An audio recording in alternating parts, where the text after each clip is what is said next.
And we are live. Welcome to another edition of Not Mainstream, October 26, 2018. And boy, what a week it was.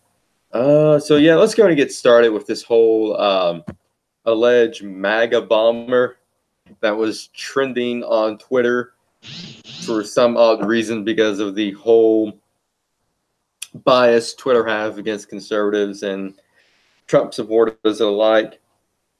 Anyway, so let's go and get started. So apparently, over the course of a couple of days, these mail bombs, or what appears to be mail bombs, start popping up in these big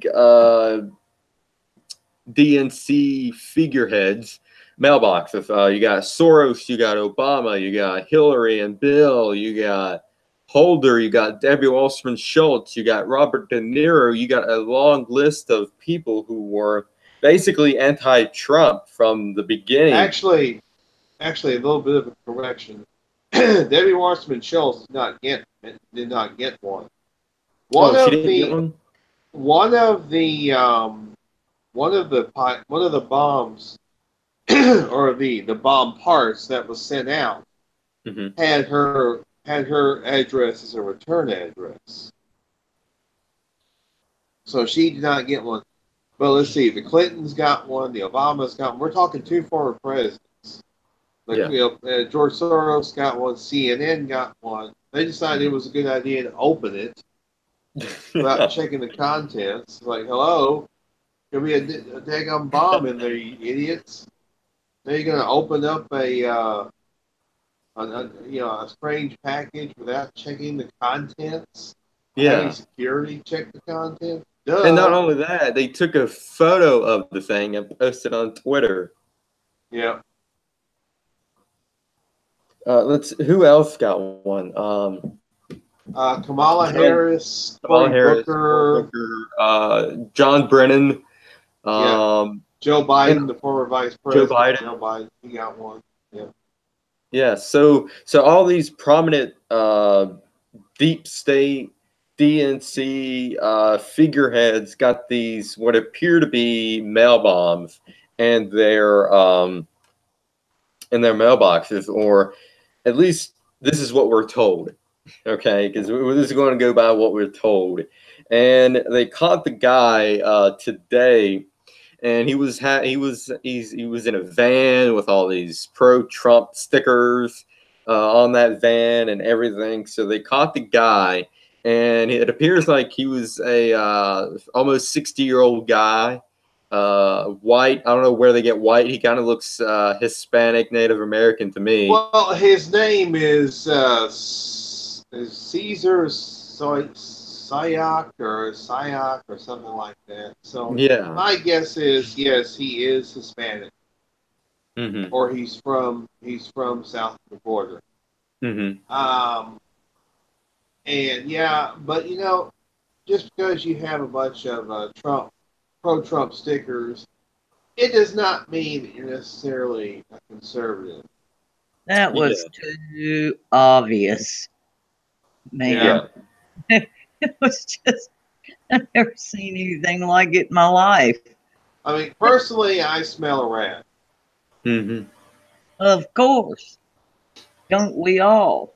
Yeah. This whole scenario does not make any sense to me. I mean, first off, how the hell did he mail those packages out? I mean, they clearly had stamps on them, but there were no postal marks or nothing on it. I mean, was he driving around in his van and punting these in his mailboxes, or what's going on? I mean, I don't think we've had a clear answer on that.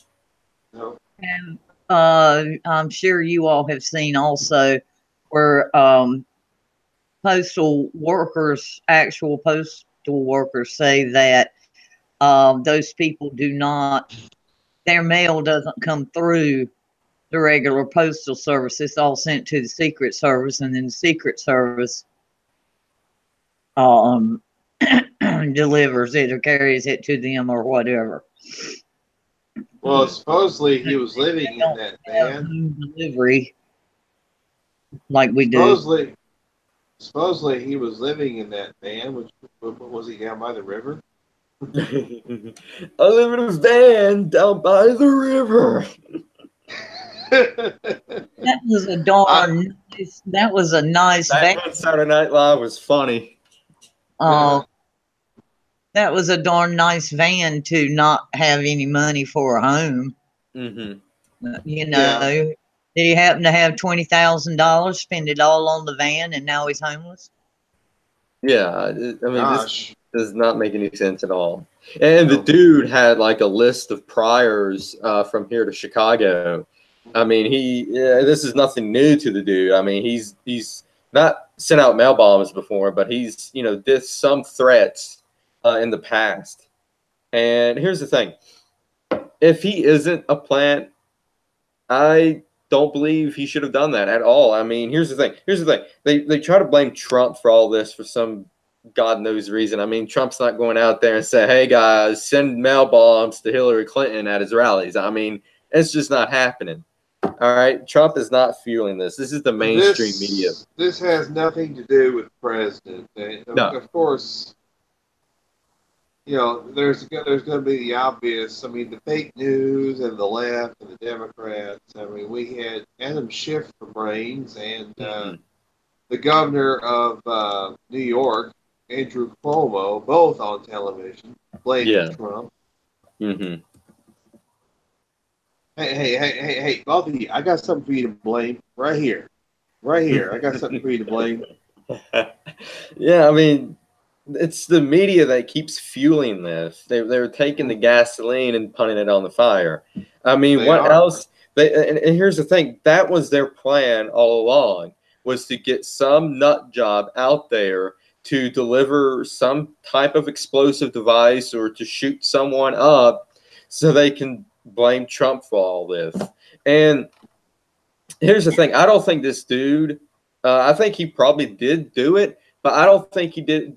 I don't think he did it on his own, because I mean, it was so intricate. It was so well thought out. I mean, all these packages came delivered within like an hour of each other. I mean, every 5 seconds, my Twitter feed was blowing up saying Booker got a package, Kamala Harris got a package, Elizabeth Warren got a package, and all that. It was blowing up. I mean, this was so intricate and so well thought out and well planned that how was he able to deliver all these packages so they can come through the mail all at one time? I mean, it just does not make any sense at all.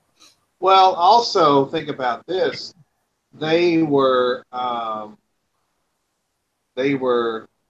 even the bombs were not even connected as far as that they would not have that they were not active. Right, they weren't active. So this guy, that's why I call him a failed bomber, because he only sent bomb parts.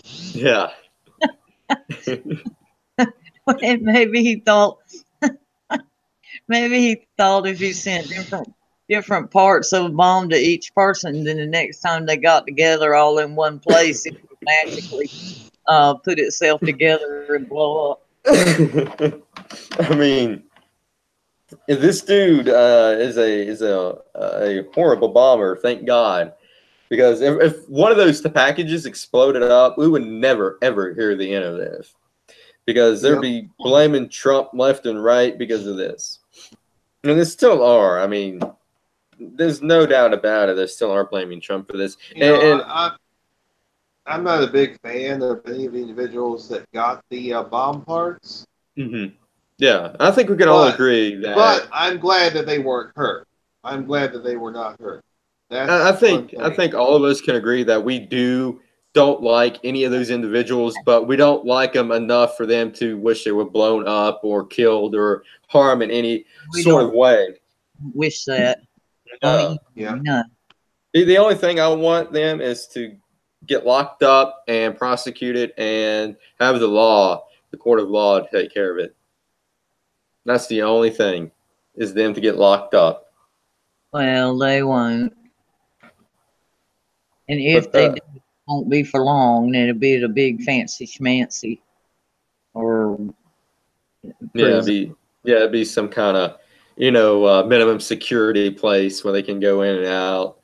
But so this dude, he's I think 58. I want to say 58, 59, 60, Yeah, somewhere I along think there. they said he was 59. I think that's So and he's already looking at 58 or years 58 rather, not 59.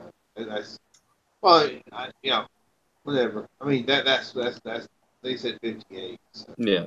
He's pushing 60, but yeah, he's looking they said that he's looking to 58 years in prison.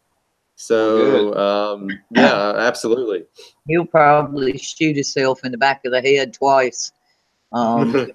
Before. Something, yeah, I got a feeling that something's going to happen to him. I don't think he's going to ever see the inside of a jail cell. I think he's going to get taken out by a lone shooter or a random person, just so the deep state can cover up their tracks.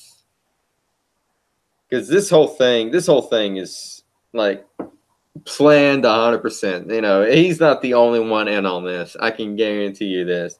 And what's weird, not funny, but what's weird at all of this, he was caught by the Broward County Sheriff's Department in Florida. And you guys remember the Broward County people? They're the ones that was so, what's the word I'm looking for? That wasn't where Casey Anthony was. Incompetent at the whole shooting that happened there. 100% incompetence of the Broward County Sheriff. But are we referring to the school shooting? The school shooting in Broward County, yeah. Yeah, so yeah, the dude that was caught, the MAGA bomber, as people's punting out there, he was caught in Broward County, Florida, and that's the same area of where the school shooting happened. Oh yeah, where David Hogg came from. Yeah, him. Yeah. Well, again, I'm glad that they caught the guy. I mean, the fake news media, of course, is all over saying this is Trump, Trump, Trump. No, you need to take some. You assholes need to bear some responsibility because you're the ones. Yeah, and here's the thing: where were the media when Ryson was shipped to the White House? Where was the media when Ryson was shipped to Don Jr. and Eric Trump? When there was white powder shipped to the White House and to Mattis? The media was never on that. You never heard a word from that. But when these these bombs come out with Hillary Clinton and Obama and all these other people, I mean, the media was all frothing at the mouth of this because they knew that they knew they was going to pin the blame on Trump. How desperate it seems to me the Democrats are so desperate to do something, and they're being stupid.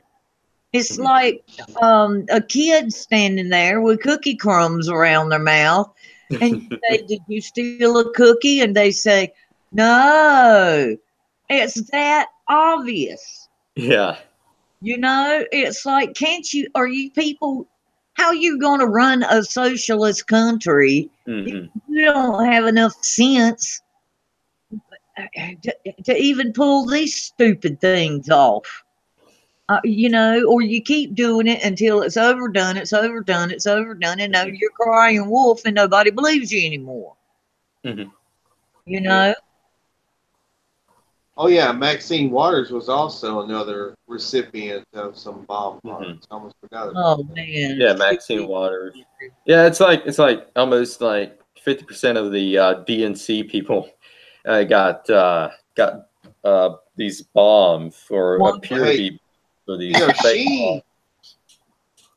Listen, she's the one that's been calling. That's been saying all this. Talking about all this. Well, we need to surround these people. You create a crowd. Yeah, we need to get them out in restaurants and in stores and all these other places. If you see them in public, harass them. So you got the shit scared out of you, huh, Maxine? Good.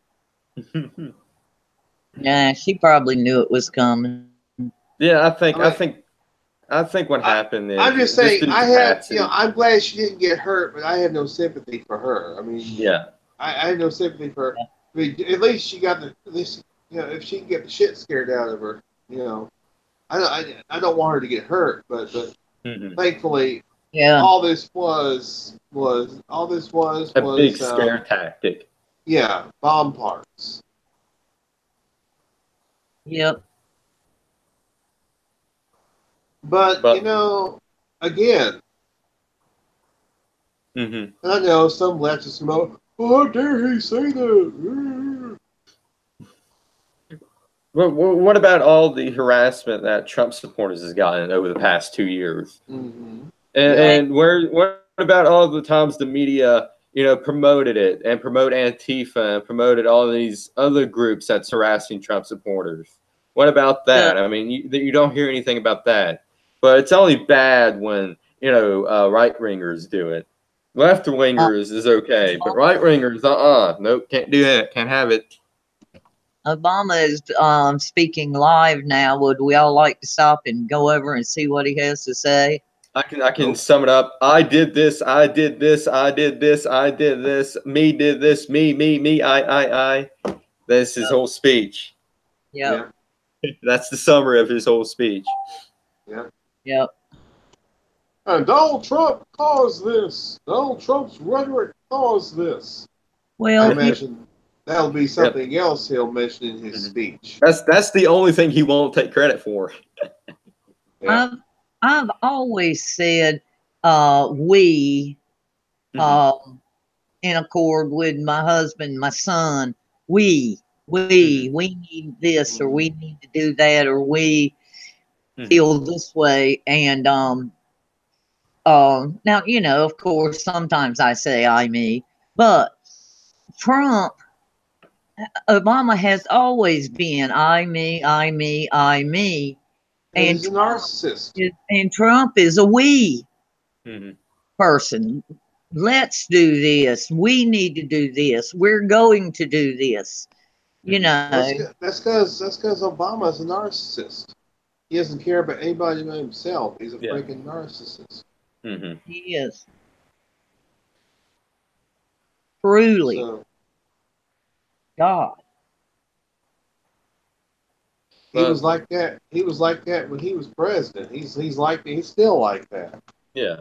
He was like that as a kid in school. Oh Remember, they yeah. said they'd all be hanging out, whatever, on the street or, just um after school or whatever, and he'd come cruising by and bum a cigarette off somebody or whatever and act like his shit didn't stink and hang around a few minutes and he'd go on Oh, his he always acts like that. You know. Mhm. yeah. They said even um as a kid in school in Hawaii. Mhm. So anyway, he still ought to go to jail just for being born in Kenya and lying about that. Well, of course, he recently admitted it. He's like, yeah, what are they going to do to me now?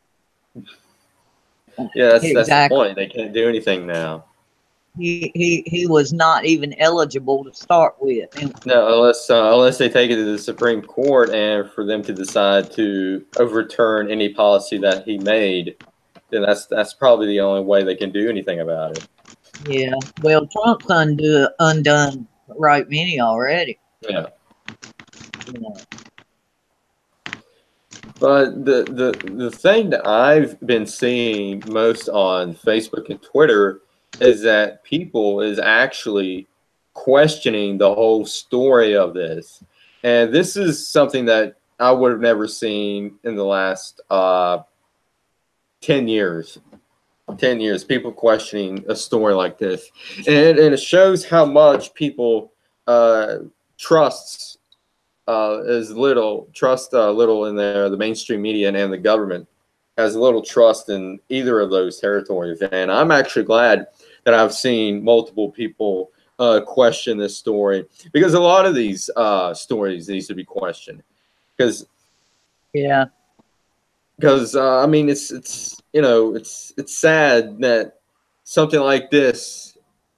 Well, we have to question the story because we never know. Because we never know the whole. We're never going to know the whole truth behind this. But I love Well, seeing people questioning the story. yeah, I mean, I am questioning this, whether this guy was true Republican or not. Apparently, he was actually beforehand. He was registered as a Democrat. Yeah, I saw the photos on Twitter about that. They had him registered as a Democrat, and then they posted photos updating saying that he's registered as a Republican. And on his Twitter, he's following all these leftist comedians like Jimmy Kimmel, Lena Dunham, and all these other lefties. So I Yeah. mean, this whole story does not make any sense at all. No, Because here's the thing: Yeah. a Trump supporter. We're all Trump supporters here, and we're all of sound mind. None of us is going to do something like this guy's done. No Trump supporter in their right mind is going to do what this guy's done. no. And this dude, he's either a patsy for the DNC, which I wouldn't be surprised. Yeah, that would be my. B, he's actually mentally ill, which he probably could be. I mean, we don't know who this guy is. I mean, Well, we're just getting bits and pieces of who he is. they seek out unstable people to do their dirty Yeah. work. Yeah. Yeah, they do. I completely agree with that. And they also, what they do is they pay homeless people and everything to do dirty work too. Yeah. They take people off the streets and they give them money, say, hey, you know what, you want to make a quick buck? Here, go disrupt a Trump rally, or go here, start a riot. That's what they do. Remember how many of the teenage kid or young adult kids that have done school shootings and mass shootings that were on these outrageously strong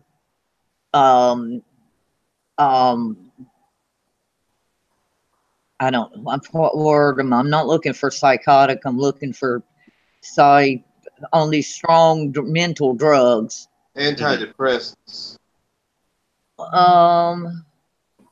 No, I think it's even bigger mess than that. It's for schizophrenia and different. Because I've read about several of these boys that the FBI or somebody had got a hold of them and heard that their threat, whatever, and then took them and doped them up for 2 or 3 months and then let them go. Mm-hmm. And then they went and I think they are grooming them and drugging them up to do it. Yeah. Oh yeah, that's completely. Yeah. You just hit the nail on the head right there. I mean, that's completely true. They take these people who are already not of sound mind and they keep on giving them higher doses of medication, and they're basically that medication is affecting their heads and everything, and they're going out to do this. I mean, I don't want to get into local news quickly, but just yesterday, a guy went into a local bank out here and just shot himself. He just walked in, shot himself. Nobody knows why. Nobody knows if he worked there. Nobody knows if the motive or anything. Nobody knows. He just walked in and shot himself. Try to rob it first, or they didn't. No, he didn't rob it or anything. He didn't try to rob or anything. He just walked in and shot himself. That's sad. Yeah. That's just it is sad. It really is. It just things just get crazier and crazier. I have to say, I don't know. This whole thing is just, like I say, this thing with this guy. And those stickers, they look pretty fresh. They look like they were put there, last night. It seems like it seems to me like they planted that van there last night, and they was like, okay, let's get some Trump stickers and stick them up here, because that was way too neat. It was way too fresh. I mean, yeah, people's been questioning about the stickers. If this dude was living in his van, those stickers would have wear and tear by now. Exactly. I just got some interesting information from Daniel Benoit, our good friend Daniel, who is probably watching our show right now. Daniel, hope you're watching. Good to see you. If he wants in, he can join in. Yeah, there's he just posted something and tagged you and I, Shane. Oh yeah, I see it now. Yeah, summary. Caesar Sayak is 56 years old. We were off on his age, but anyway, he was born on March 17, 1962. Currently lives in Aventura, Florida. Previously lived in Fort Lauderdale, Florida, Hollywood, Florida, and Edison, New Jersey. Sometimes Caesar goes by various nicknames, including Caesar A. Sayak and Caesar A. Sayol. His ethnicity is Caucasian. His political affiliation is currently a registered Democrat Party. Other family members, associates include. So it says he's Caucasian. It also says he's a Democrat. You know, it's really funny. They list Florida and New Jersey as some of the locations they lived in, and I don't know if you heard but I've read that he was from New York. They said he was from New York. He's from somewhere. I don't know. Everybody's from somewhere, I reckon. I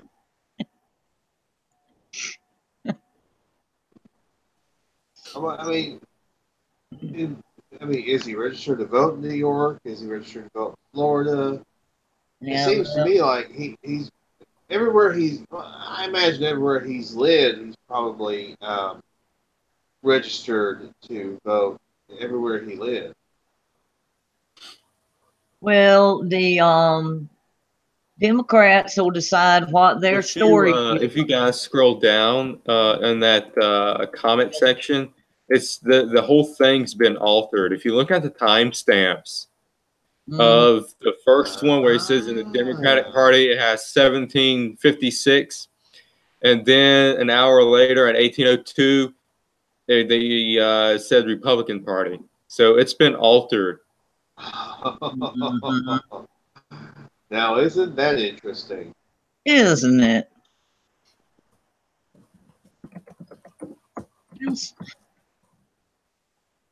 I just can't get over how stupid these people are. Yeah. Why? Yeah. Why would it be altered? See, that's my question. Mm-hmm. Why exactly?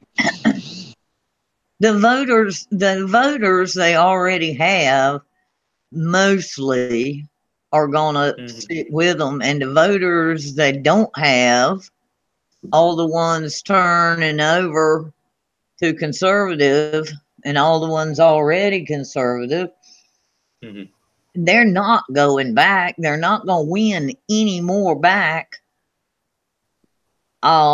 Which is why they're trying their best to haul them in here from Honduras and various other countries.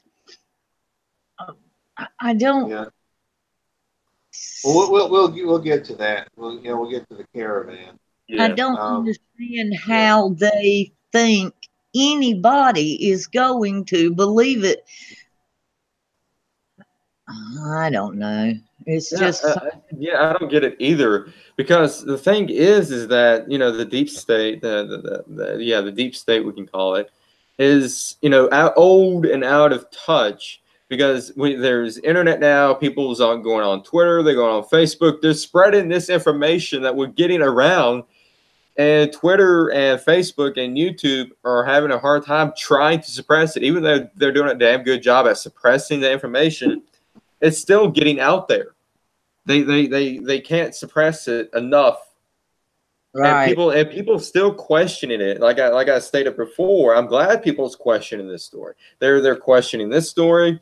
They started questioning the whole school shooting that happened in Florida last year, the whole Las Vegas shooting, all that. And I'm glad the American people's questioning that. Obama here's started something. all that, all the school shootings. When Obama was in office. Fast and Furious, Operation Fast and Furious. Yeah. Now here's something interesting that Rick Kane put under that thread, the one that we're tagging. Mm-hmm.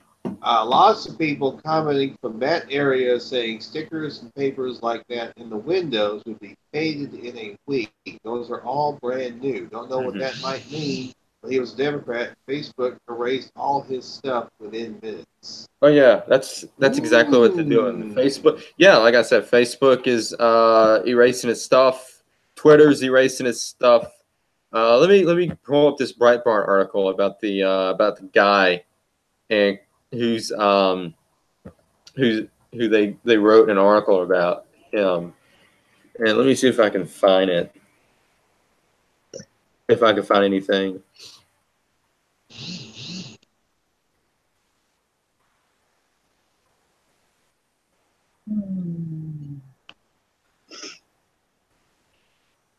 Now you see how suspicious it's all becoming very suspicious.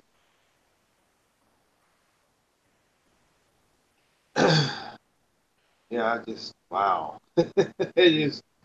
This is all the way this is all coming together. It's just very suspicious. Mm-hmm. It Yeah. really is. I mean, why would Facebook purge this guy's information? I mean, that's what they're doing. They're purging the information.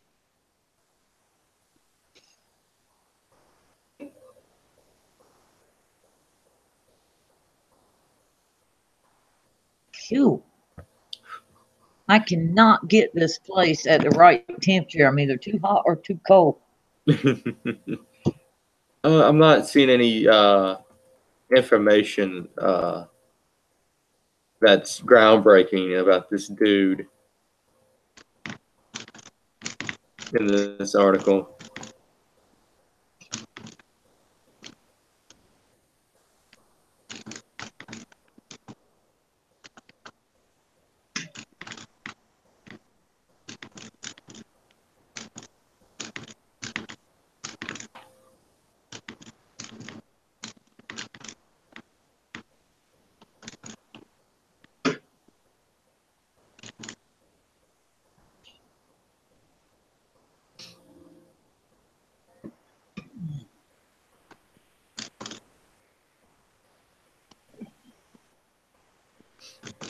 Yeah, everybody's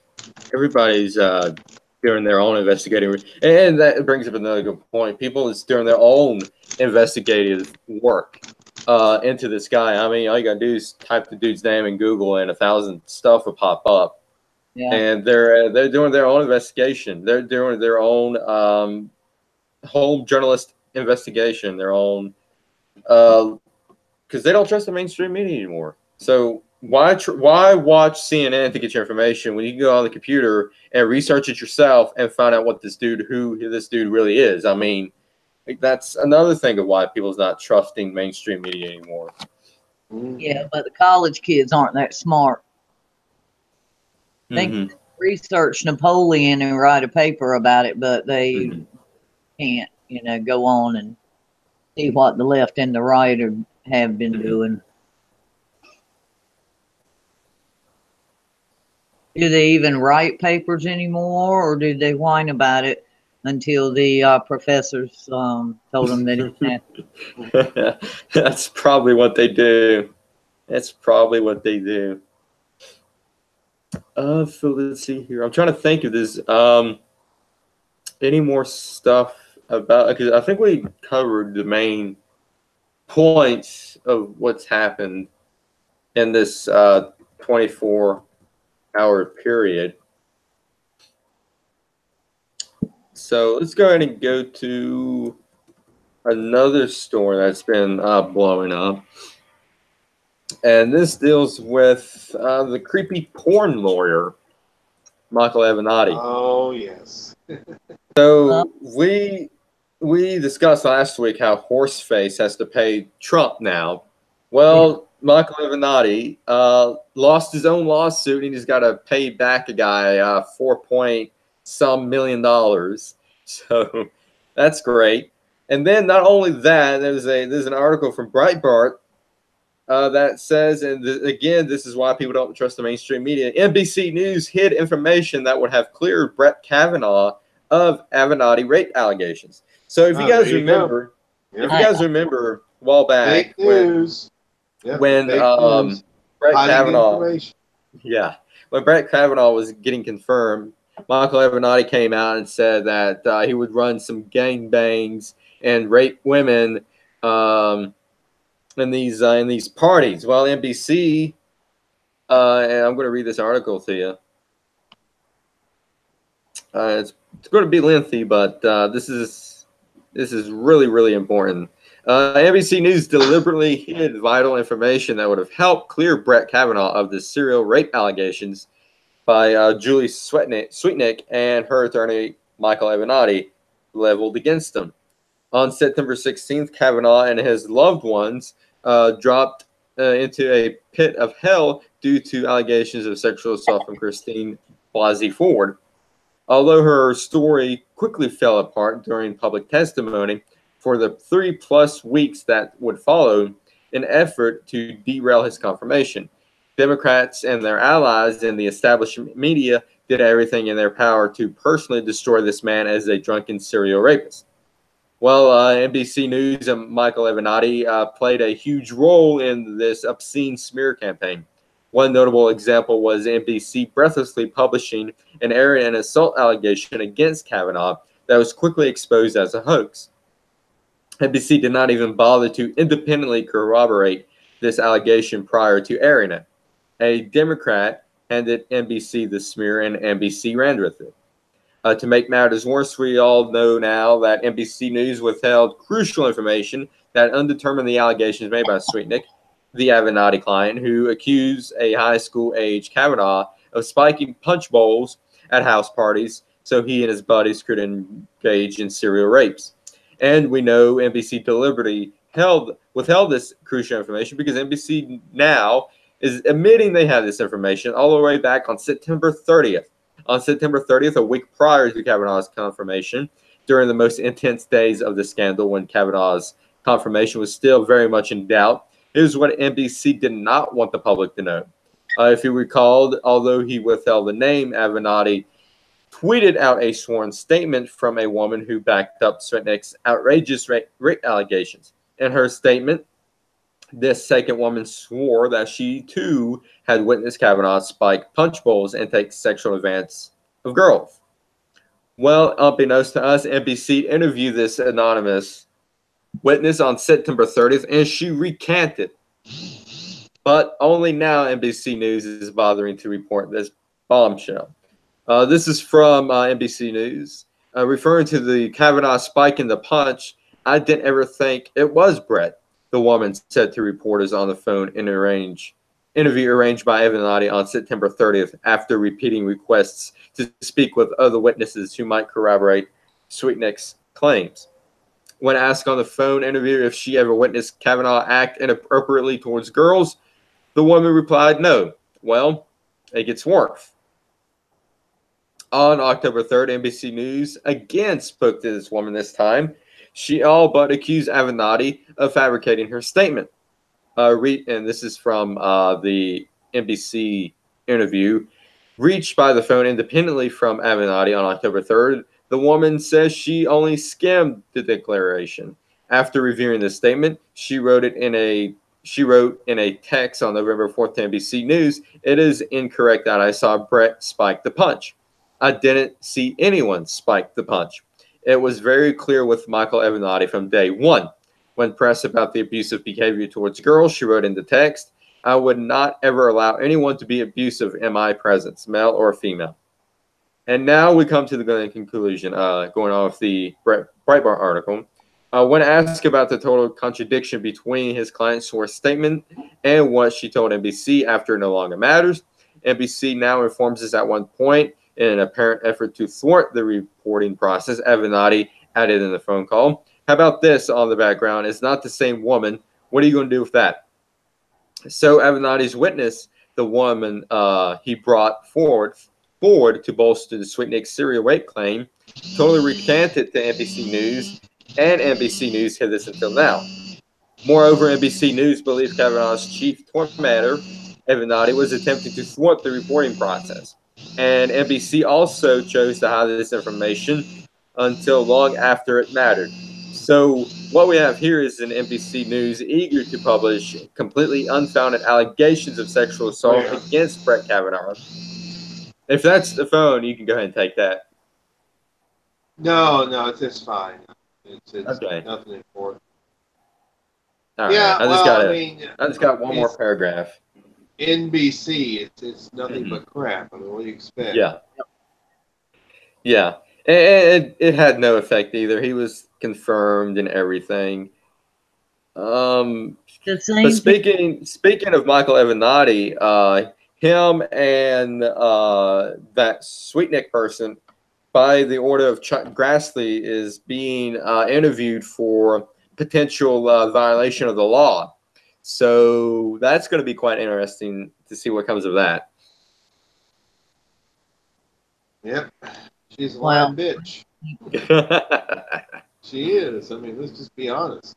Yeah, I mean, I think that pretty much, and I know the vote was close, Democrat and Republican, you know, in the end, but pretty much everybody that was going to vote for still did, and everybody that was going to vote against still did. Yeah. There was they did nothing but chew up a pile of money and waste time. And that was it. Mm-hmm. And try to ruin his name. Yeah. And I've seen on my Facebook a lot of women come out and say they're Democrat, but women do lie. And I'm not, you know, I don't think this is a good thing to do. Mm-hmm. And, you know, this is bull. Mm-hmm. You know, Democrats have even said, you know, my God, this is all starting to get ridiculous. Yeah. They're losing voters, citizen voters, people who are citizens. The Dems are losing a lot of voters. Yeah. And that's why I said before, that's trying to haul, and that's why they're trying to haul in as many as they can. And look, that's a great transition into the whole caravan crisis. Look at the amount of reports we've had of voter fraud already. Across, heck, we've had it here. And all over the country. And we got to it's like the post on Facebook says, every Republican get out, vote red, because you're voting against dead people, liberals, illegals, made up people. My God, illegals. So anyway, okay, next topic.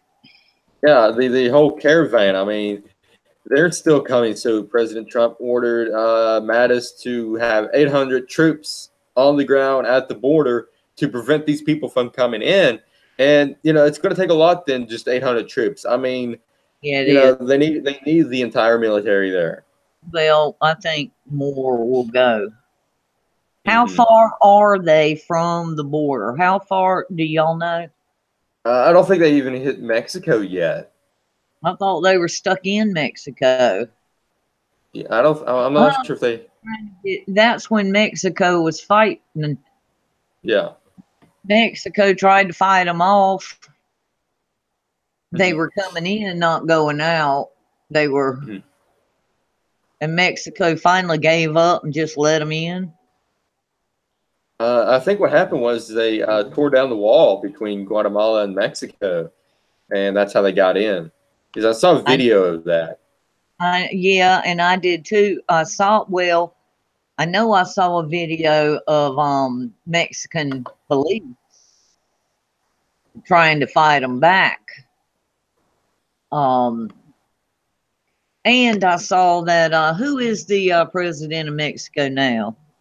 I don't know his name. I have no Fox. idea. No, Vicente Fox is the former. Yeah, I knew. Yeah, but anyway, and he said that it was a terrible hardship on their country with all these extra people.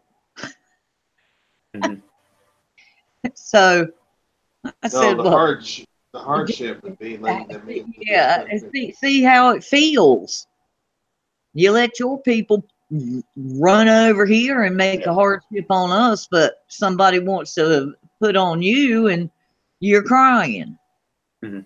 And then you have the liberals saying, "Oh, they're just seeking asylum. They're seeking." No, you know what? They need to make. They don't. They need. We need to do away with asylum seekers permanently. That does not need to be on the table. Asylum seekers should be unlawful. It should be illegal. It should. We should just do away with asylum seekers. If you want to come to this country, fill out the proper paperwork and do it legally. Don't seek asylum. Don't get a green card. Don't get a work visa or any other type of visa, whatever, so you can stay here. Come legally. Mm-hmm. You know, there are a lot of older um, Mexican people, Chinese people. I mean, people from all over the world that are mad about it. They said, you know, we came with nothing and we worked hard and we learned a language and we went through the right channels. Mm-hmm. And we're proud to be Americans. Yeah. We don't like this illegal crapola either because we did it the way we were supposed to. Mm-hmm. Because they wanted to be a part of America.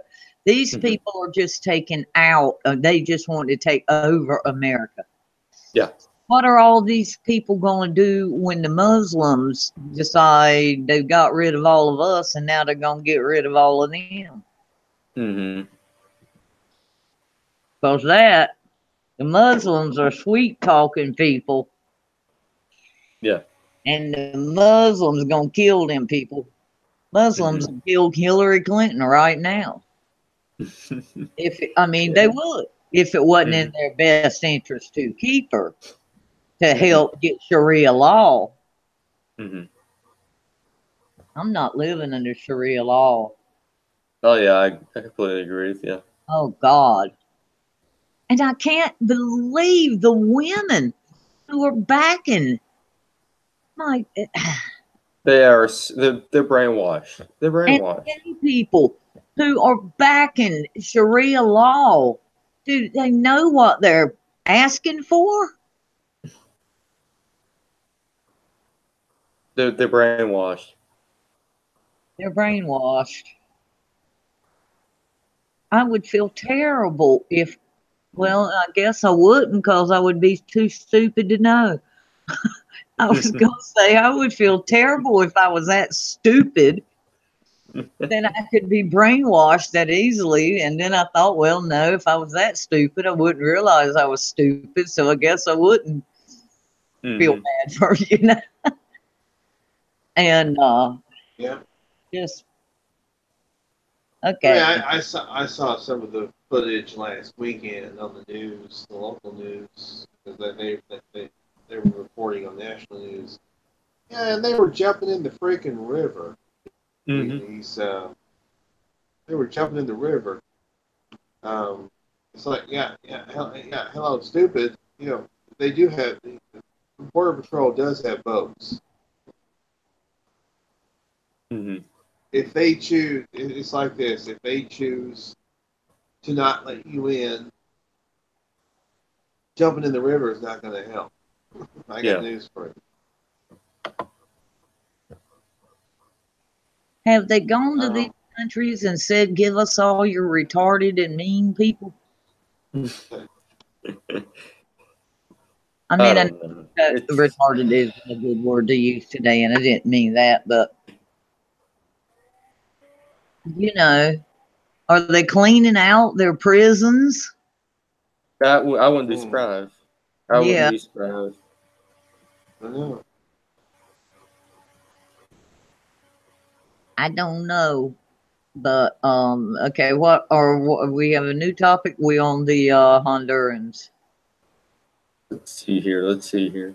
If you guys need to have any final thoughts about the whole caravan, go ahead and say them. Well, my final thought is that hopefully, well, hopefully hopefully they will not be ordered to shoot these individuals, these people, because that would just give the left more ammunition. Yeah, I don't think they're legally allowed to shoot them on sight. I could completely be wrong, but I don't think they're legally allowed to shoot them on sight. I don't Maybe. think that I don't think they should shoot them. I Yeah. think that they should, they should at least surround, well, not surround, but there should be like a wall of soldiers Yeah. at the border to keep them back. hmm Don't necessarily shoot them unless if they have weapons and they start shooting you first. I mean, what are you supposed Yeah. to do, right? Yeah. Exactly.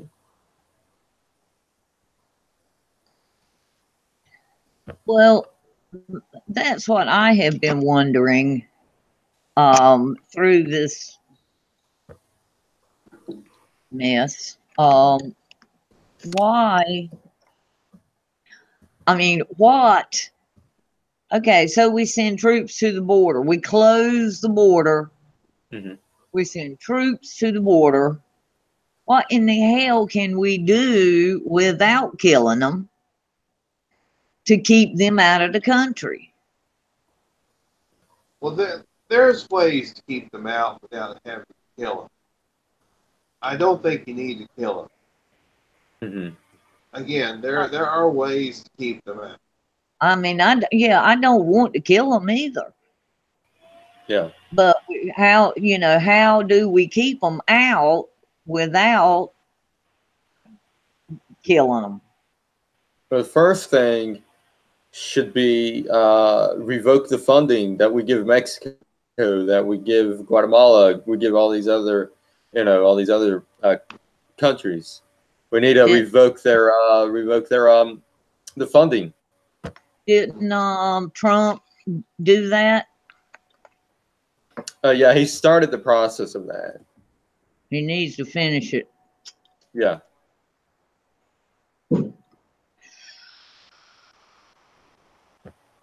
That's just what I worry about, basically, or what I wonder is how the hell you gonna keep them all out?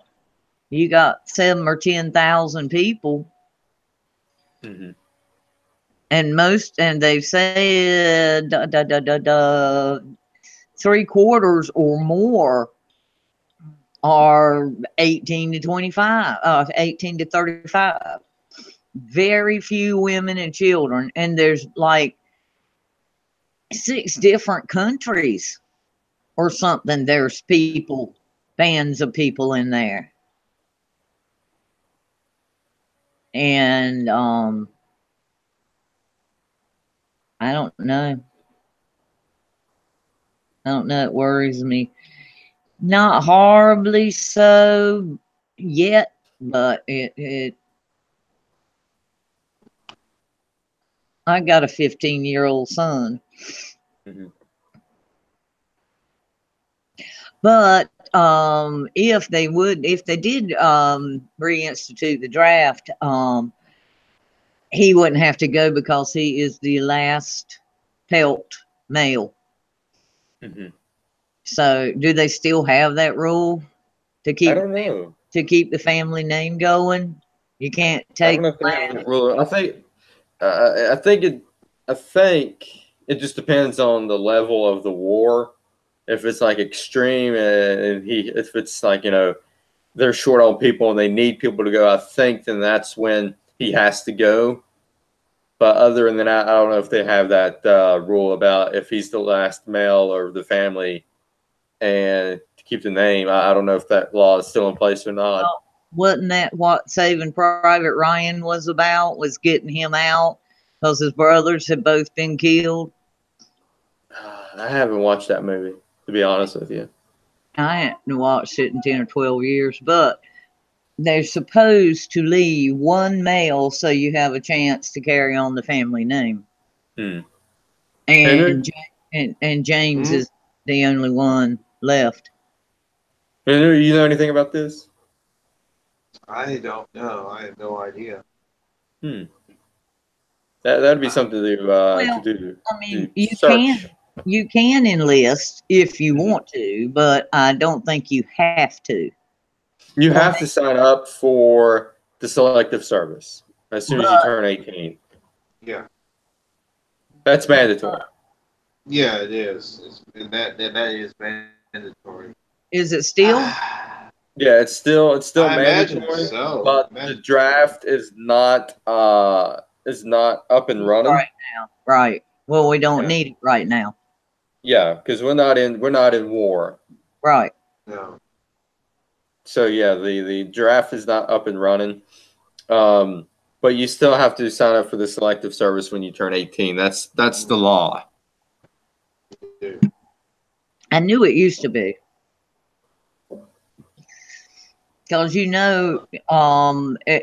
every adult male between the ages of 18 and 35 has to do their duty. Mm-hmm. That's what I was trying. Gomer Pyle, when he joined from the halls of Montezuma. Y'all don't remember Gomer Pyle joining the Marine? Yeah. Okay. Yeah. But no, as far as I know, you're still required to sign up for selective service. Mm-hmm. As far as I know, I don't imagine that they've changed laws for that. No, they haven't changed that. Yeah. But they don't. But I do. I know because my daddy missed 2 wars. One, he was too young, and by the time the second one that got into the draft, he had 2 youngins. If he had 1 youngin, they might have made him go, but he had 2, and they let him stay home. Mm-hmm. He missed Korea and Vietnam. Thank God. Yeah, I guess that's about all I got to ask about the caravan, the invasion. Well, let's see here. So since the caravan's in Texas, let's get some Texas news going in. First Texas news. You know how the left love to say voter fraud doesn't exist, voter fraud doesn't exist. Well, in Texas, a Democratic Party leader funded a voter fraud ring, says Attorney General. All right, so this is from Breitbart. So a North Texas woman was recently indicted as a part of voter fraud ring, paid the others involved in this scheme with funds provided by a Democratic Party leader, said court documents filed by the Office Attorney General Ken Paxton this week.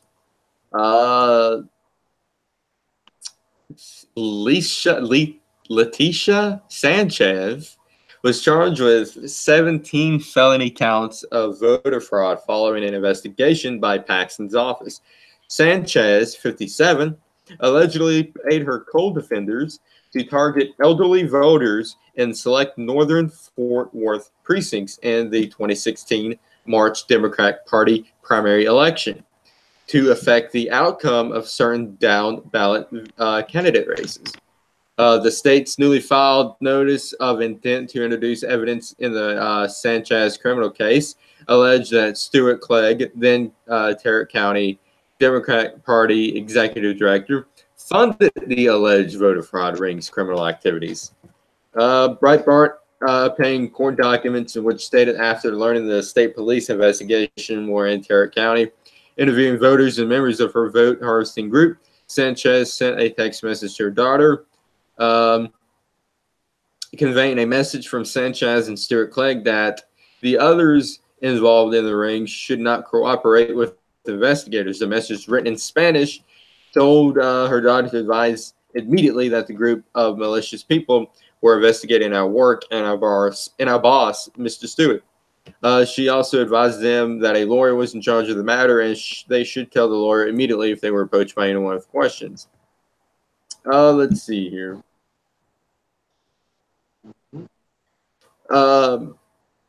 So the woman carried out the ruse by seeding or proliferating mail ballots to target precincts, though forged signatures, alter historical applications, and resubmitting them without the voters' knowledge.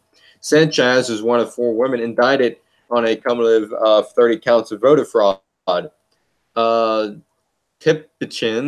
Tepichin, 39, was indicted on 9 counts of voter fraud, and Maria was 40, was received on 2 counts of forging signatures on the mail-in ballots, and Laura, 24, received 1 count of forgery.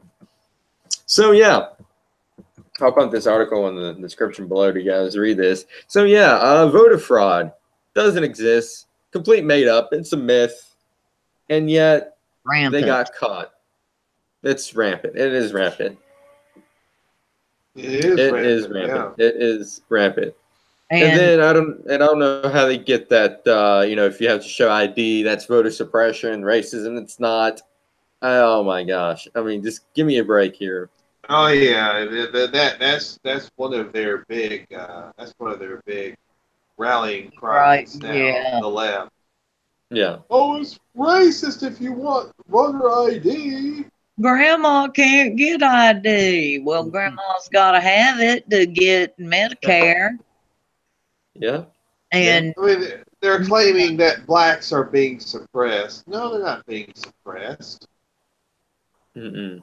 yeah, but see, now I saw it was one of those guys on the street things. You guys know who they are, but anyway, the Republicans that just go out in California or New York and just stop people and ask them random questions and make them look stupid.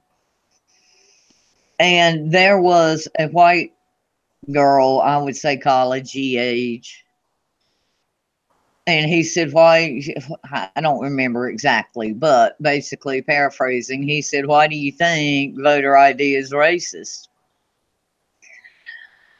And she said, well, there's a lot of black people who don't know how to use computers and don't know how to go and get, and she yeah. You saw the same video I did. Yeah, what happened was this guy goes to Berkeley.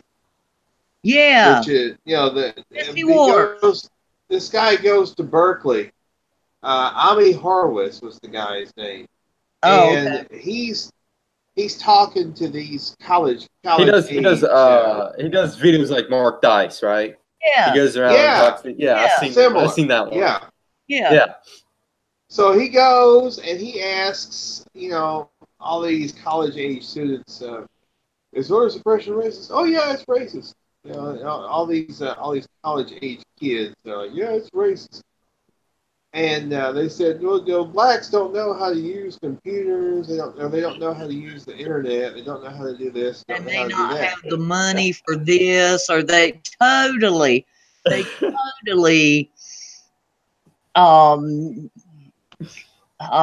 don't want to say run down is not the word, but they totally, what was it, Henry? That was like borderline racism. Inept. Yeah. And like they felt sorry for them because they weren't as smart as other people. They think they were like in a third world country. I'm like, what? And the best part of that video is that they asked all white people that question, and they show the response. He went to Harlem. He went to Harlem. Yes. And they asked these black people, they're like, well, what? They're like, these black people are basically like, WTF, almost. It was like, do you have any problem getting ID? Do you know where to get it? Oh, yeah, man, go right down there and turn and go right by the liquor store and you got ID. Oh yeah, here it is right here. You have any problem getting Yeah, it? they No. were showing their IDs and stuff. Like, yeah, here it I got is. ID. Are you stupid? Yeah, I love Yeah. that. That video was great. I love that video.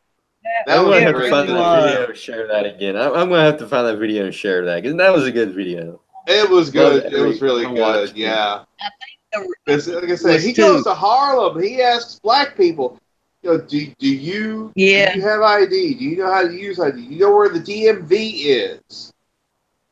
Yeah. And they were like, "Brr, are you dumb? Of Like, yeah, course." I know where the DMV. Yeah, I know where the DMV is. It's over on 125th Street. That's what the guy said.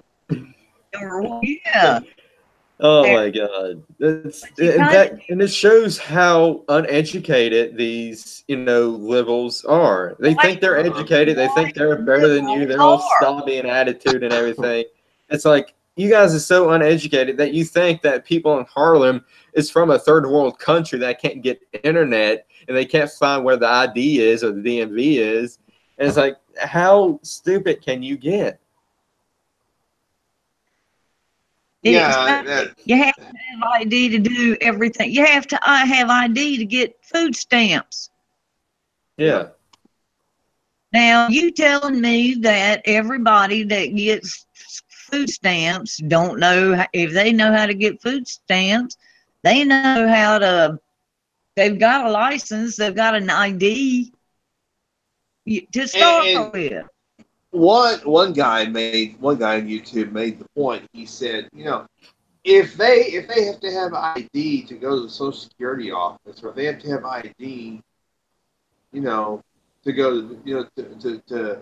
to do certain things, yes, they also have to have ID to vote. Mm-hmm. Exactly. You can use your driver's license as your identification, as your ID. Your driver's license is always, but you can go get a legal ID if you had 12 DWIs and you can't get licensed anymore. You can still get a North Carolina identification. It's just an identification card. It's not a driver's license. Right. That says your name and your address and has a little picture of you.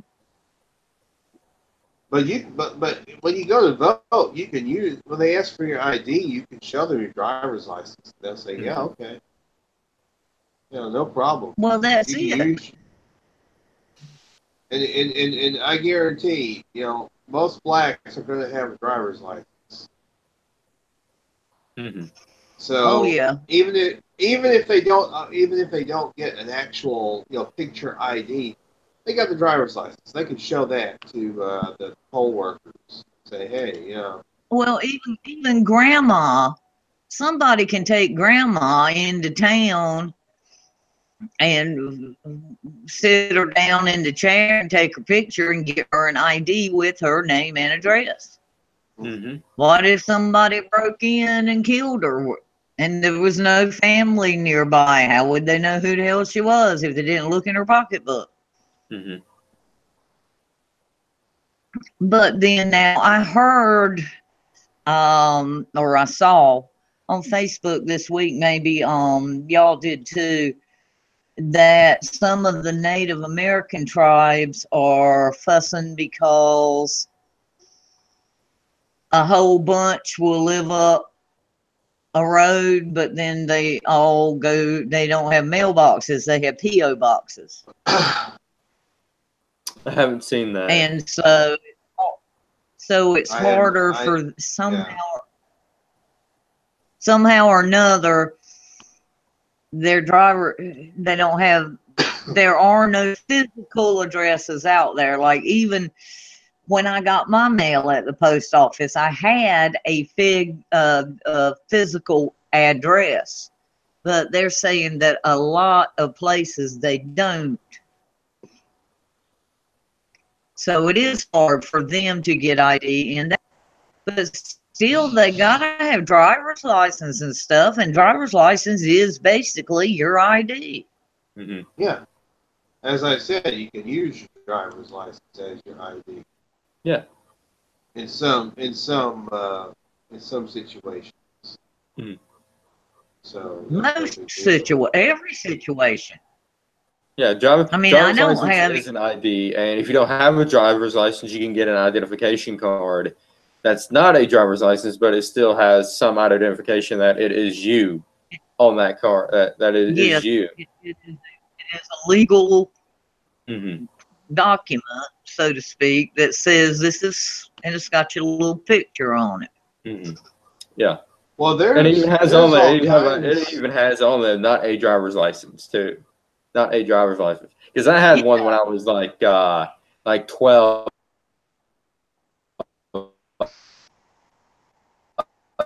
Uh-oh.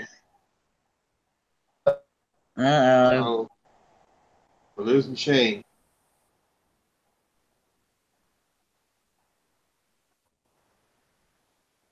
Shane. Yeah, Shane. Yeah, you are breaking up real bad, Shane. You probably can't hear us. Oh no, okay, I can wait. Go ahead. I was gonna say, I've seen a local commercial, where there are certain documents. Yes, there are certain documents that you can use. They allow you to use certain documents as your ID, like I guess social security number, maybe your there's other methods of ID that allow you to use to vote. Yeah, but the basic thing is, here in America, there is a DMV or 3 or 5 in every town. It depends on how big the city is. Well, that's what I mean. My town over here, Washington, has 1. I lived in Fayetteville a long time. It had 2. Depending on this. But what I'm saying is every basic town in America has a DMV. And all you have to do is ride over there and give them the $20 or 10 or whatever it is now. And they'll take your picture and give you an ID. It's not like you've got to fly to Japan and find an ancient rune and dig it up and bring it, back. It's not rocket science. So, Shane was having some trouble, obviously. And Russians, it's the Russians again, Shane. Yeah. It's the Russians. Can you hear me? Oh, yeah. Speaking of which, Chuck Todd tried to say that, it's those Russians that they're, an idiot on MSNBC tried to say, it's those Sleepy Russians. eyes. Huh? Sleepy eyes. Yeah, sleepy eyes. He tried to say, the Russians are inspiring this. These bombs must be coming from the Russians. I'm like, what? What? The Russians ain't that. The Russians are way smarter than the Democrats. Yeah. A clam is smarter than the Democrats. Damn. The Democrats have just I don't know if it's because all the head honchos, top dogs are all 80 now and their brains are slipping, or I just don't know. But they are not as slick about things as they used to be, and they've been slick the last 50 or 60 years. Mm-hmm. The Democrats have. Mm-hmm. But they hadn't been. They bought Obama in, and that was the last big win they had. Yeah, Obama messed everything up for him. Yep, and they had to pay, they had to bribe, they had to fraud, they had to this, that, all the other to get him in. And that was the last thing she wrote. Mm-hmm. It Yeah, has been downhill. and speaking of Texas, there's some issues with the voting machines. This is from the local news and CBS of Texas. Some Tarrant County voters report problems when selecting straight party option. So basically, when they select the straight party option, that means they want to vote for all Republican or all Democrat. Right. However, the problem is, and let me see if I can find it here in the article. It showed us what can happen when the voters select the will after selecting straight.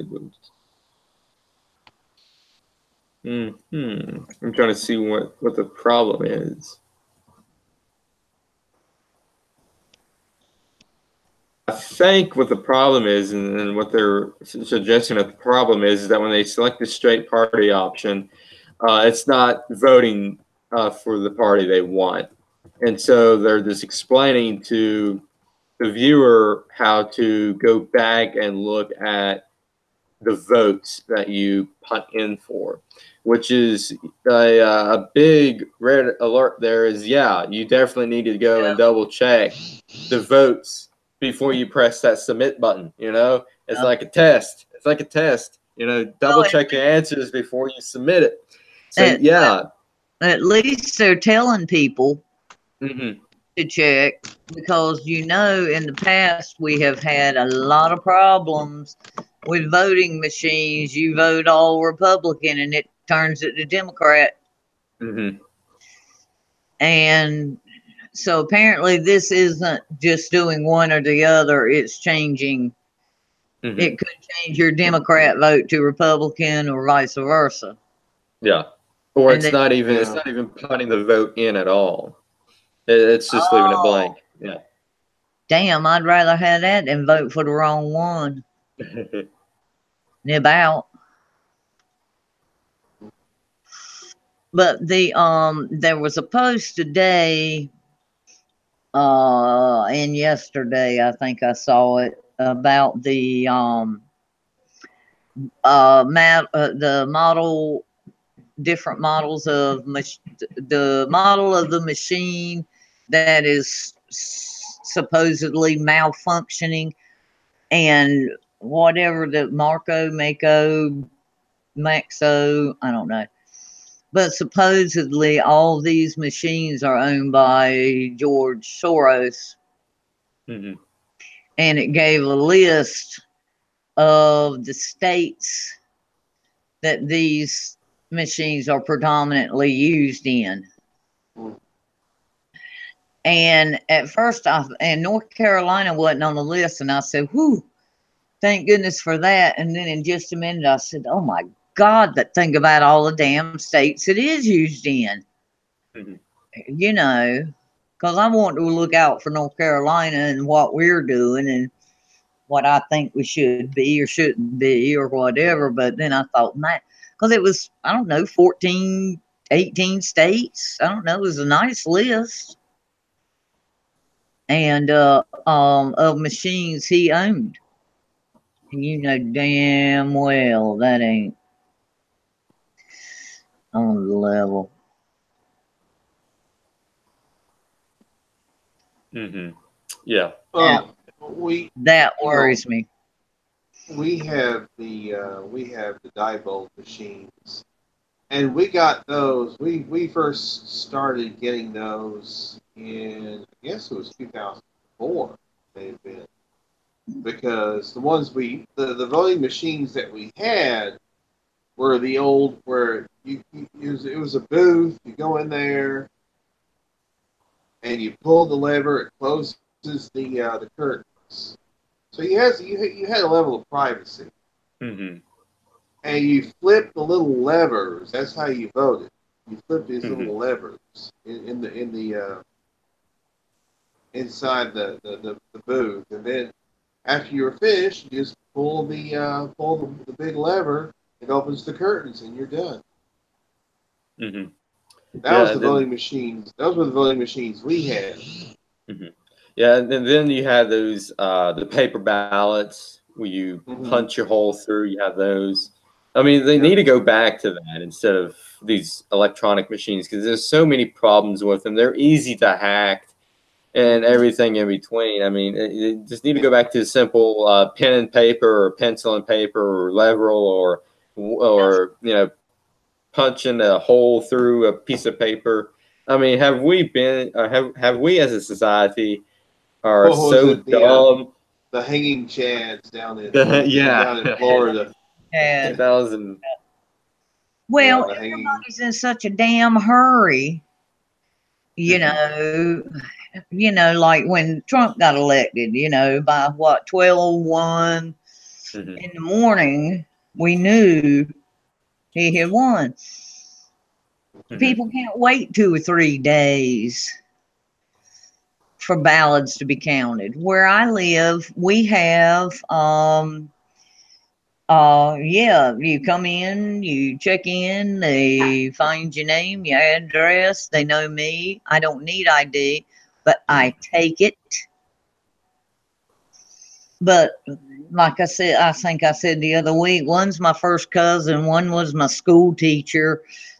They know who I am and where I live.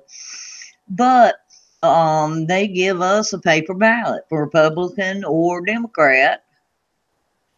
Or sometimes they might be both on the same, but it'll tell you, and you mark it. They've got the little booth thingies, and you go in and you mark the circle. And then there's another big machine, and you take it and slide it in, and it goes in there. So I think that is a better way, but damn, I know it's hard to count. Well, like I say, I was telling Shane the way the voting machines we used to have were it was an actual booth where you go in there and you close the curtain. You use the big lever to close the curtains, and then you flip a lever for each candidate you want to vote for. I've done that before, yeah. When we lived in town. And then when you're finished, you just open the curtain. We went to vote in oh my God. It was 4 years after the hanging Chad. Or something like that. Okay, so 2004. Bush was still in office. It was 2004. Okay. Anyway, me and my husband go. We lived up in the Boone, Blowing Rock area of North Carolina, where Appalachian State University is. So, and it's a tiny town. It has like 7,000 people in the winter and 27,000, when school's in. It's like, a little town, but when school's in, it's just busting. There's, thousands more. Anyway, and so we went to vote. We were standing in line, wasn't a long line. And this little girl ahead of us, I call her a little girl, but she had to have been 22, I guess. And she had on a tie-dyed something and weird stockings and flippy shoes and some stringy shirt and a pile of beads, and her hair was 2 different colors, and she was a sight. And she was ahead of us, and she was saying, she was demanding a receipt. And they said, "Ma'am, we don't give receipts. You fill out your thing, you put it in the machine, and that, I want a receipt of who I voted for." And she was just kicking a fuss. And apparent. Oh, okay. So, and they kept saying, "I'm sorry, but I can't help you." And finally, she said, "I don't want my vote changed like it was last time." Mm. You know, because the last election there had been, you know, an uproar on, you know, who won this and who, and, you know, and I just stood there. I was, I don't know, 30 something. And I just stood there, and my husband did too. And we just looked at her, and we both thought, you poor child. I'm so damn glad I'm not your mama. You know, it was just, but that's what college age kids do. And that was God, 15, 18. I don't know. I don't even Yeah, know we had James. I don't know why they don't give you a copy of who you voted for. I think that should be mandatory for you to get a copy of that. I mean, I kind of agree too. If you want one, it should be readily available. Yeah. That they can As give. soon as you get done voting, it should print out, give you a copy. I mean, you know, that's how I would fix the voting issues. Start with the ID, you know, make sure, you know, it's exactly who you're voting for, and then get a copy of who you actually voted for so you know that your vote counted. Yep. Well, I think the young lady was, she wanted to make sure, hey, she wanted to make sure that her vote counted, number one. Number two, she wanted to make sure. I agree with that. I do agree, and I want to make sure my vote's counted. Yeah. But if you had seen this little girl and the way she acted and the way she talked, you knew damn well she was voting for Obama or who the hell was ever running that year. No, that was John Kerry. That was old Lurch. Oh, God. That was 2004. Yeah. For Bush versus Lurch. That might have been it, you know, because I'm thinking James was a baby and he was born in 2003. I'm thinking we were holding James and had the car seat or whatever in there. My baby's 15. Well, he would have been about 1 year old. 1 year old at that time. Yeah.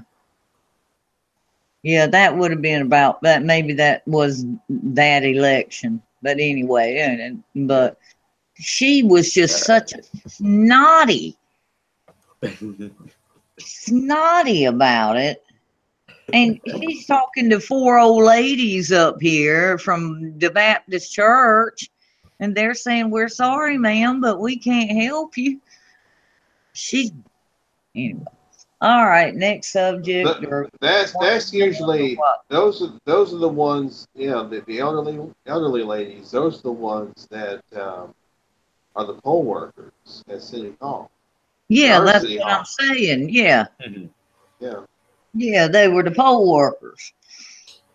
Like I said, when I go in and my cousin is there and my school teacher's there, and you know, in a small town. You know, and they have to make sure they ask my name. You know, what name are you under? Of course, they have everybody in alphabetical order by last name, and you know they look up your name. They look up your name. I have not had to show ID because they know who I am. And but they always make sure that they you know they have you sign your name. You know. Yeah. And then, well, that's what we do here too. It's a small community. You know. But yeah, we're in a small town, so yeah. Yeah. A lot of people know everybody or kin to everybody and all of that. And like I said, I think I've told y'all before, the last election, sheriff and that kind of stuff, local election. And the Democrat, actually there were two, and one of them I know and love, the other one I don't, but they both seem like, for Democrats, conservative Democrats. We're in a small town and, you know, whatever.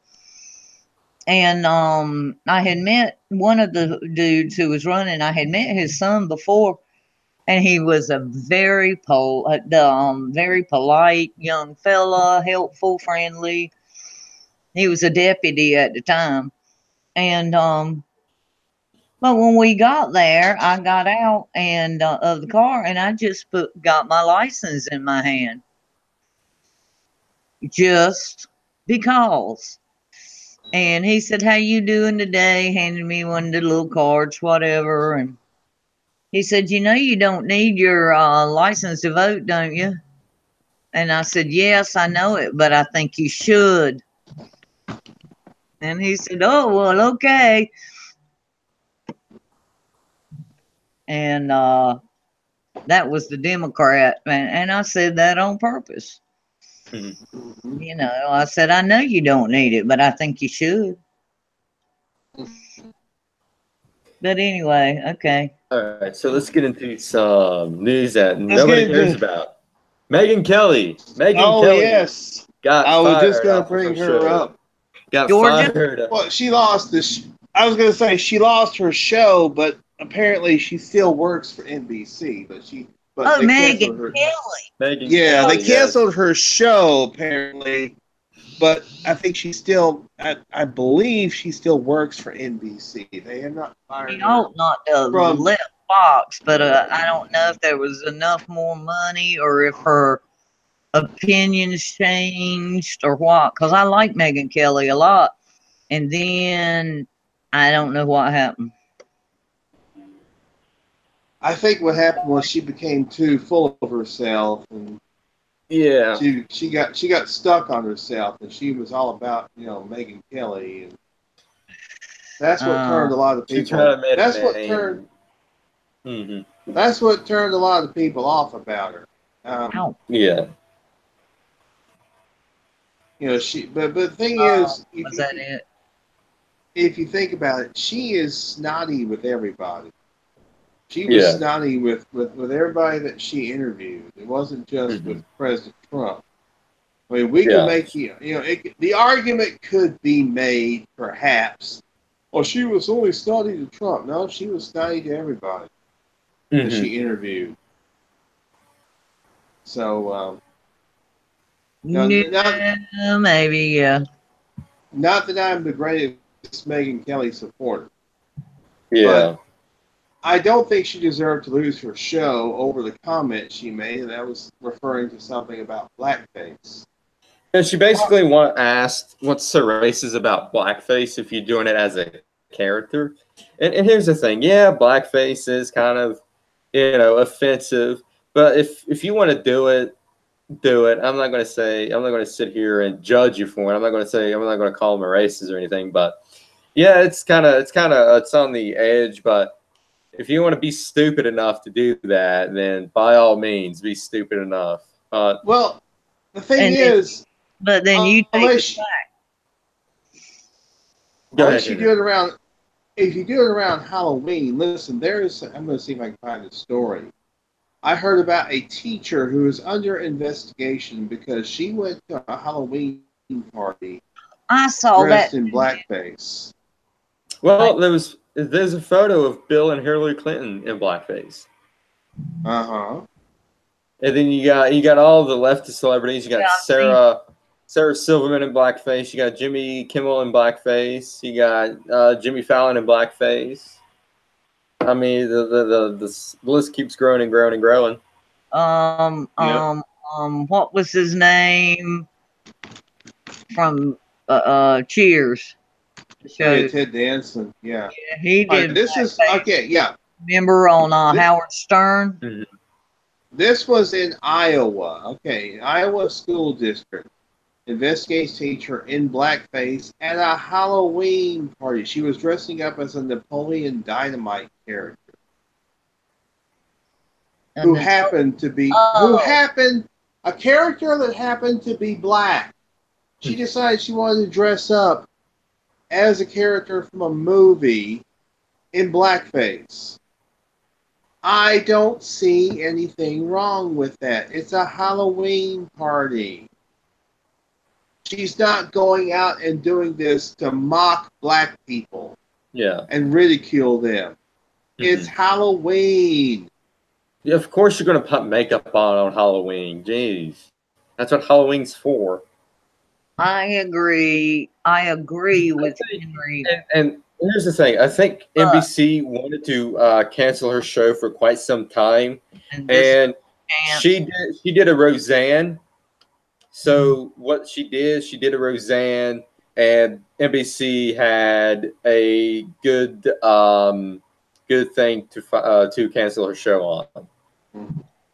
So that the NBC wanted that they wanted to cancel the show, but they didn't want to spend all that money out and shell it out.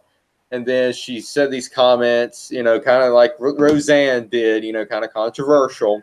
And they found a way to, end her show. NBC did. But go ahead, Henry. I think so too. Go ahead, Henry. Well, I mean, again, she has not been fired from NBC. She's only been relieved of her program, which, I mean, she was part of the Today Show programming in the mornings, like in weekday mornings. So, It's 9 o'clock, 9 a.m. I Yeah. saw that she would be paid X amount of money. $64 million or some outrageous amount of money that could feed 9 families for 20 years. I saw a few things today that said they had worked out and they were going to basically pay off the rest of her contract. Yeah, well, I now, think Business Insider is saying that if I can get this,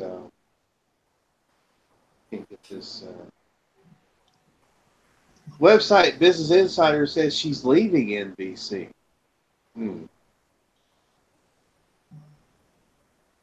Which, I mean, she can do whatever she wants. I mean, if she doesn't want to have a, it says she's out at NBC. This is what TMZ says.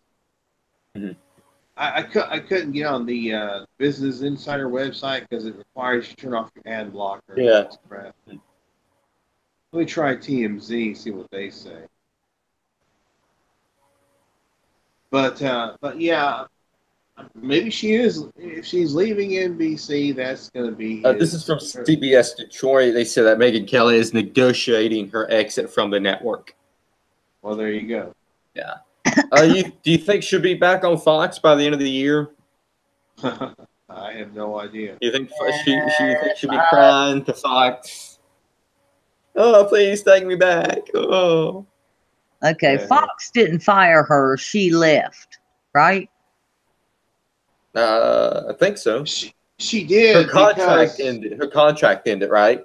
Okay, and I think so, but there was also the whole sexual harassment allegations and all that. I mean, you had. With Bill O'Reilly, right? Well, no, but also Roger Ailes, who was a former executive over there at Fox News. Oh yeah. There were those allegations against him. About that time, yeah. Yeah. God, I've got to get TV again. Okay, it says that it's more. They're calling it a divorce, which we're told is more mutual than a firing. And it's interesting that other anchors and correspondents felt that she was way too conservative on the air. Huh. That's interesting. And maybe she was. I mean, I don't know. I don't know if you guys follow Jack Posobiec on Twitter. I saw a tweet from him, and he said that this whole firing of Megyn Kelly, it deals with a lot more that went on behind the scenes than with the whole blackface comment. And I probably agree with that. I say that the whole blackface comment was just, the whole push narrative out there to get rid of her. But I think a lot of stuff happened behind the scenes. They really, really wanted to get rid of her. Yeah. And they just found it out. I couldn't believe she went to start with. Her talent agency has also dropped her, CAA. Yeah, she apparently has a $69 million contract. Yeah. So she's making quite a bit of cash because of because of her contract. She's making a lot of money at NBC. So. Well, she does speak well. She's educated. She knows what she's talking about. She prepares herself well, and she's a very good reporter, or whatever you want to call her. I wouldn't necessarily call her a reporter. Well, I couldn't think of the right word, but anyway, she's very good at what she does.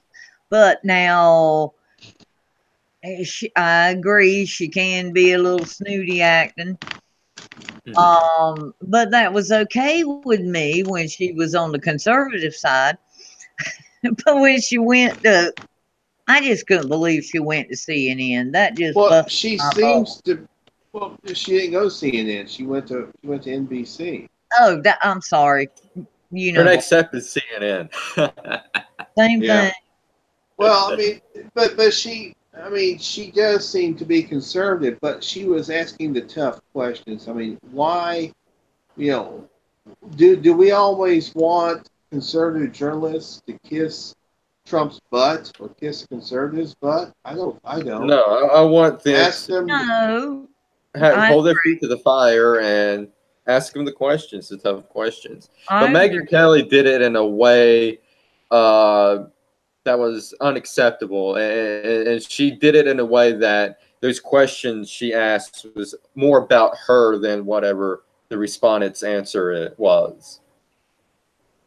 Oh, well, I mean, Shane, I didn't quite catch all that. You broke up some.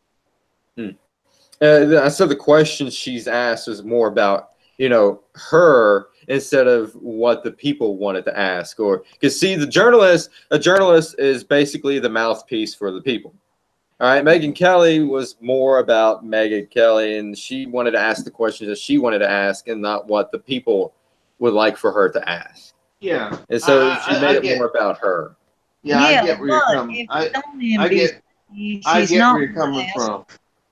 If she's on NBC, she's not going to ask much about what the people want to know anyway, because they ain't going to let her if she wanted to. I mean, our last, before we got liberal Roy Cooper as governor, our last governor was McCrory, Pat McCrory. He was Republican, and he did so good, and the state was doing better. And somewhere along the way, this I guess been 2 or 3 years ago, but somewhere along the way, he got in an interview somewhere, and there was something going on with the health and human services or whatever, and the subject came up about the signs in public bathrooms that say all employees must wash their hands, blah, blah, blah, blah. And Pat McCrory said something to the effect of, well, it makes me sad that he said we shouldn't have to tell people to wash their hands after going to the bathroom. Mm-hmm. It's sad that we need a sign,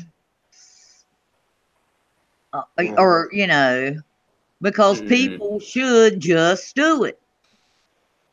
Mm-hmm. Well, NBC, which is one of my 3 local stations that is closest, NBC, the big NBC News, or whatever said, Pat McCrory says employees don't need to wash their hands after using the restroom. And it popped up on my local WITN, on the computer. Mm-hmm. And it pissed me off so bad. And I sent them a message and said, you know darn well that is not what the man said.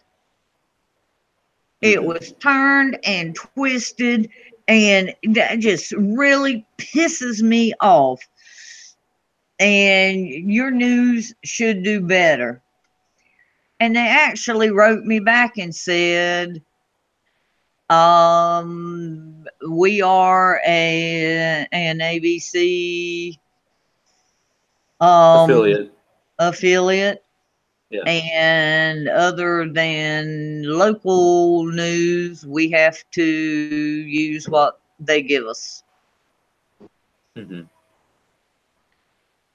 And we're sorry. It was very nice, a couple of paragraphs. We're sorry if it offended you, but we have to air what they say to air.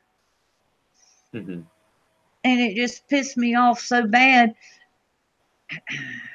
Same as the other thing. It won't even what it was. To start with. But I mean, Megyn Kelly knows what the bottom line is. I mean, she has to. Yeah. I think every so-called journalist, every news personality is beholden to whatever network they work for. Yeah. But you are also beholden to your morals and integrity. Mm-hmm. Well, yeah, but we know that most of these so-called journalists don't have any integrity. Don't have none, exactly. A few do. Yeah, some do. Yeah, some do. But I agree a lot don't. But that was my point, was that were they trying to make her say things she didn't want to say, or were they, like my local station, they said, we're sorry, this is what they tell us to show, and this is what we show. Mm-hmm. So did they tell Megyn Kelly, this is what you say and do, and if you don't, goodbye? Yeah. I don't know. Probably. Well, I think they tell all of them what to they say do. They and do. what to do. And I think a lot of those news people agree with it and love it anyway, but I think there's some out there that are grinding their teeth. Mm-hmm. But they want the money more than the. Yeah, I completely agree with you on that. Mm-hmm. Let's see. So other news, we didn't talk about this last week because that's how great of a show it was. The Connors, the Roseanne-less Connors debuted it last week, and it was a horrible rated show. It didn't even reach near the ratings of Roseanne's first episode back last year. And then week 2, it slipped again. It slipped again by It scored a 1.7 rating in the 18 to 49 demographic, attracting 7.9 million viewers. That's down 25%. Ratings declined 25%. And down overall of 50% in terms of total viewers. We told you so. We told you so in I was ABC. going to say, it's really no surprise that they would lose ratings because of firing Roseanne and deciding to kill off her character on the show. Yeah, which is what they did. Yeah. They killed off her character. How they gonna come back? They realized. I mean, listen, even ABC has realized. Oh crap, we screwed up. You know, we screwed the pooch big time. They realized they have screwed up, but you know, the genie is now out of the bottle. They've already Screwed themselves. Yes, they have. Not to put words in your mouth. Well, I mean, but I mean, you're right. I mean, you're exactly correct. They did screw themselves. You know, Yeah. this is on ABC. This is what ABC did with Roseanne, as far as the way that they handled this, is a case study of how not to handle something. Yeah. Yeah, we talked about this a couple of weeks ago that what they should have done was just suspended Roseanne, write her off, have her in rehab, and then bring her back later in the season. But they didn't do that. They decided to kill the character. If I was John Goodman, I wouldn't. If this thing gets renewed for season 2, which is highly unlikely, but if I was John Goodman, I wouldn't come back for season 2. Yeah, I don't see it getting a season 2 myself. Yeah, but it did. I did hear it made the rounds that it got an extra episode, and so instead of 10, it's going to be 11 episodes. So maybe they're trying to get rid of the all of the episodes and air them, so they don't have to do the show anymore. Well, hey, they're the ones that screwed the pooch. I mean, so they are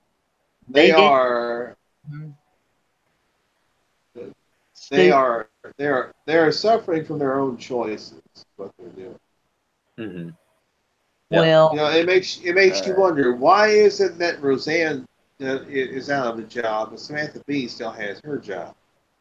Mm-hmm. Because Samantha Bee, she did and said was much, much worse. Mm-hmm. But it's okay because it's liberal. Yeah.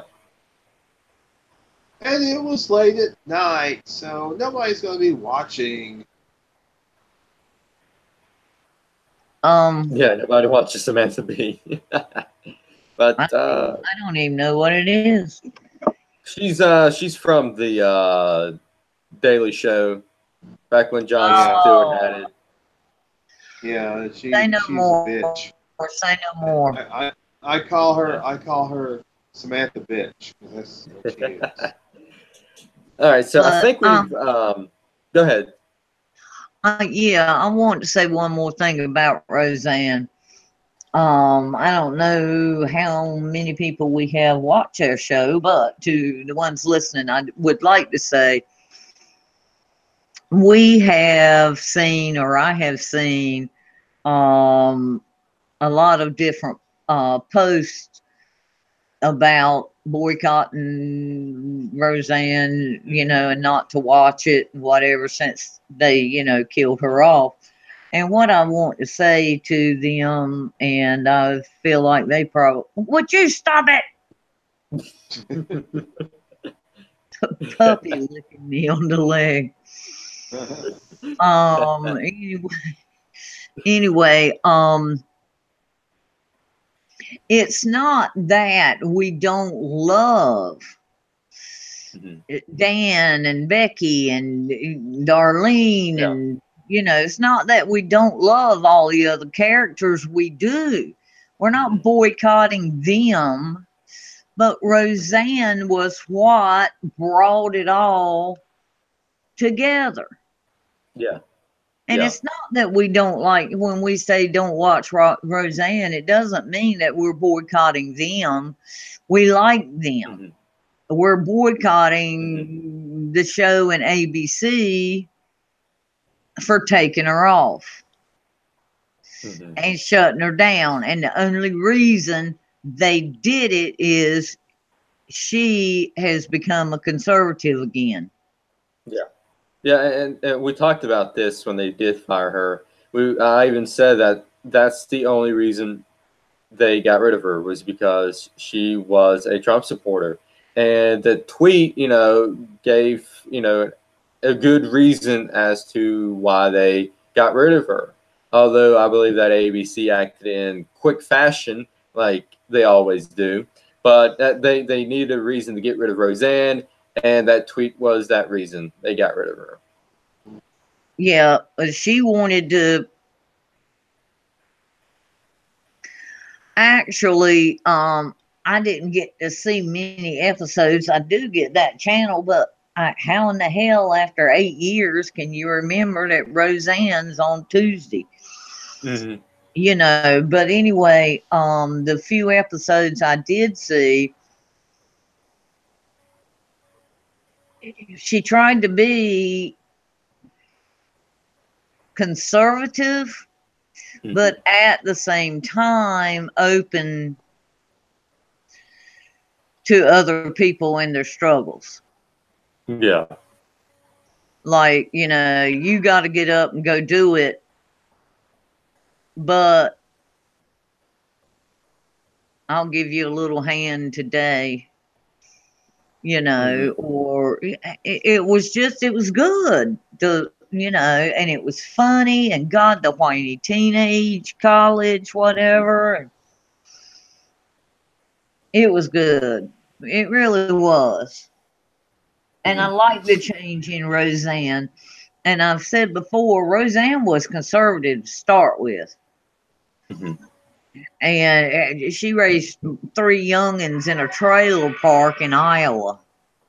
Yeah. Poor. And I think a lot of her going liberal was to stay in Hollywood, stay on the top list. And after all that kind of run out, she had a shitload of money and she didn't give a damn anymore. And she moved to Hawaii and bought a nut farm, and Hmm. she don't give a shit now. Yeah. Yeah. She don't have to act liberal for Hollywood, Hmm. you know. And what she said about Trump was, she said, "I like him. I think he's doing fine. If you don't like him, vote him out. Hmm. We vote, he voted him in. You can vote him out. I'm just saying, Yep. you know." Yeah. She didn't go into some big Republican rant Hmm. like I'm doing. She just she just said, if you don't like it, then vote for somebody else. Hmm. I like Roseanne a lot better again. Yeah. Oh, let's see. So She's I a weird and think, strange character. yeah. So I think we discussed all the main hot topics that came across this week. Let's go and get into some local Yeah, I news. think Henry, got any local news for I us? was gonna say I think we did talk about all the main stuff. Hmm. I do have. Well, this is it's a local story, but it's also has nationwide reach as well. Uh, an opioid bill has been sent to President Trump's desk. Now we talked about the whole opioid thing on this show Hmm. before, which is a real problem. Yeah. Yeah. Okay, an opioid bill has made its way through the House and Senate in Washington and was sent to President Trump's desk. The Support for Patients and Communities Act, H.R. 6, received final congressional approval Wednesday, with the Senate voting 98 to 1 to send the bill to the White House. Mississippi Senators Roger Wicker and Cindy Hyde Smith both supported the bill.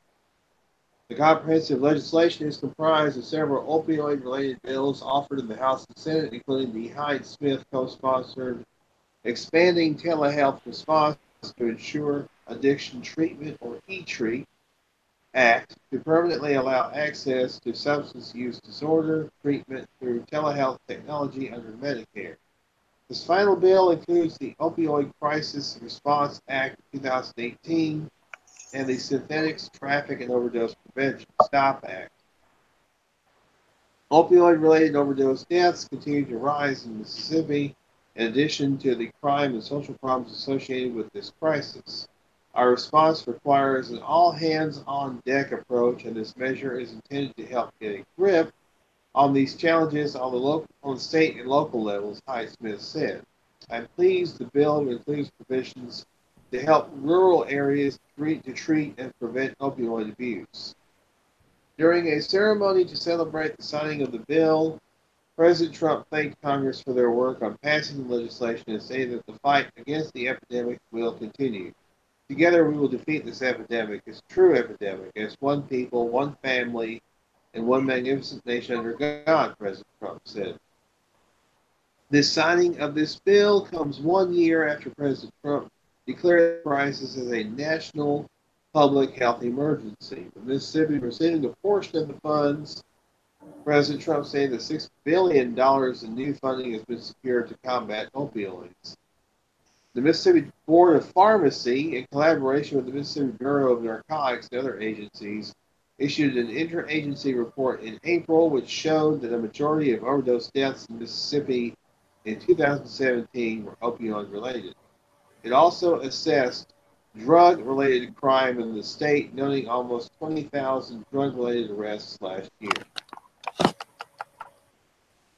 So this is good news. This is really tremendous news. Yeah. Yeah, absolutely. I mean, it is a great start to combat this opioid epidemic. It's horrible. Mm-hmm. And every damn body around the world is shipping them in. Mm-hmm. Americans are shipping them in too. We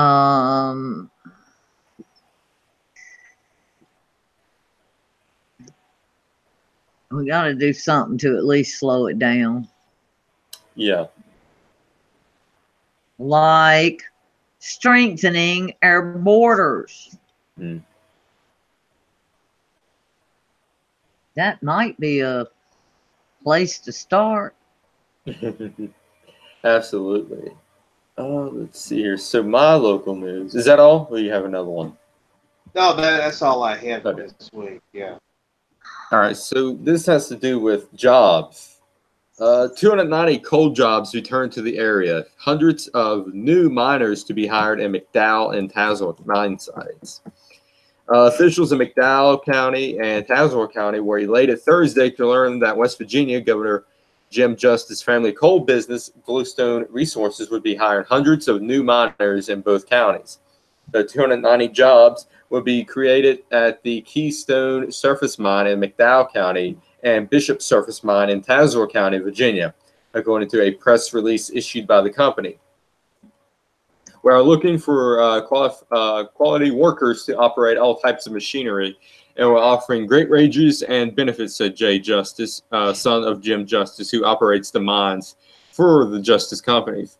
We are excited about the opportunities we have available, and we are looking to hire right away.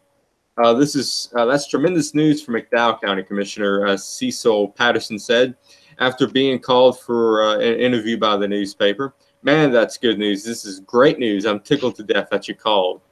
The press release from Bluestone Resources noted a variety of jobs being offered with the highest paying wages in the coal sector, along with a newly redesigned bonus program that will help out the entire family. A new Red Hat training program for a small number of inexperienced workers is also being initiated. Patterson called the start of a Red Hat program which trains new miners tremendous. He noted the industry lost a generation of miners due to the downturn in the industry. Speaking on his cell phone beside a roadside in McDowell, Patterson was forced to pause during the interview. He could not hear because of 3 coal trucks coming by. Patterson noted the mining industry appears to be in an upswing in McDowell County, and Thursday's announcement added to his excitement. Any news that is welcome news anytime that they put them back to work mining more coal. It will help our coal service funds. It will help the local economy. It will help our budget at the courthouse. Tazewell County Board of Supervisors members Charles Stacy and Mike Hims were also enthusiastic about the announcement of new jobs. How many times can you quote me saying, "Yay," Stacy said. "This is a really good boost for Tazewell County. I'm just tickled to death. Anytime you get to some 250 jobs is a good day." Ham said the mine would generate both coal servants taxes and machine and tool taxes for the county. He said in a lag in those tax dollars was one reason why the county faced a budget hole last year. Secondly, that it's good news because of the jobs created. He's hiring experienced and inexperienced miners, Haim said. According to the company's statement, Bluestone has been a family operation since 1971, and the new bonus program aims to provide incentives to help spouses and children, as well as the Bluestone employees. Because of its extremely high-quality coal, Bluestone provides long-term security, even if the market turns down, Jay Justice said in a press release. For more information on the job openings, visit Bluestone Resources on Facebook or call 304-956-0765. And this is great news. I mean, not only for the counties, but for the state as well. I mean, it's going to revenue tax dollars, all that stuff, good stuff. Exactly. Oh, that is revenue, great. Money. Yeah. And I agree. There's been a generation lost, between the 60s or whatever, and now, a lot has gone to the wayside. And I know there are accidents and on a once in a great while, and I hate that so much.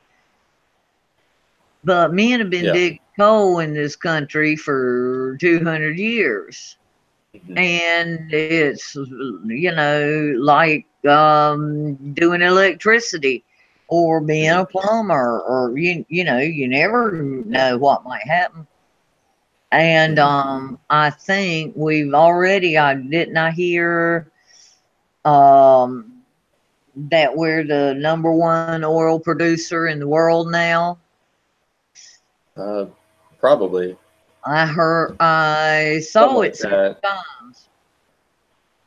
And if we can get our coal going again, our natural resources, what do you call the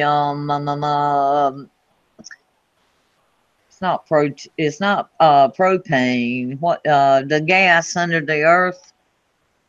The oil, right? No, gas. No, gas. Shell. I'm not sure. Propane or what is it? Natural gas. That's it. We have got so much here. And we're selling it off, and buying our crap from other countries. If we've got it here, let's use it here. Exactly. No, I'd rather spend $14 trillion every year to other countries and save this one whale. Yeah. Well, I want the whale saved too. But cripes, you got to look at the big picture. There.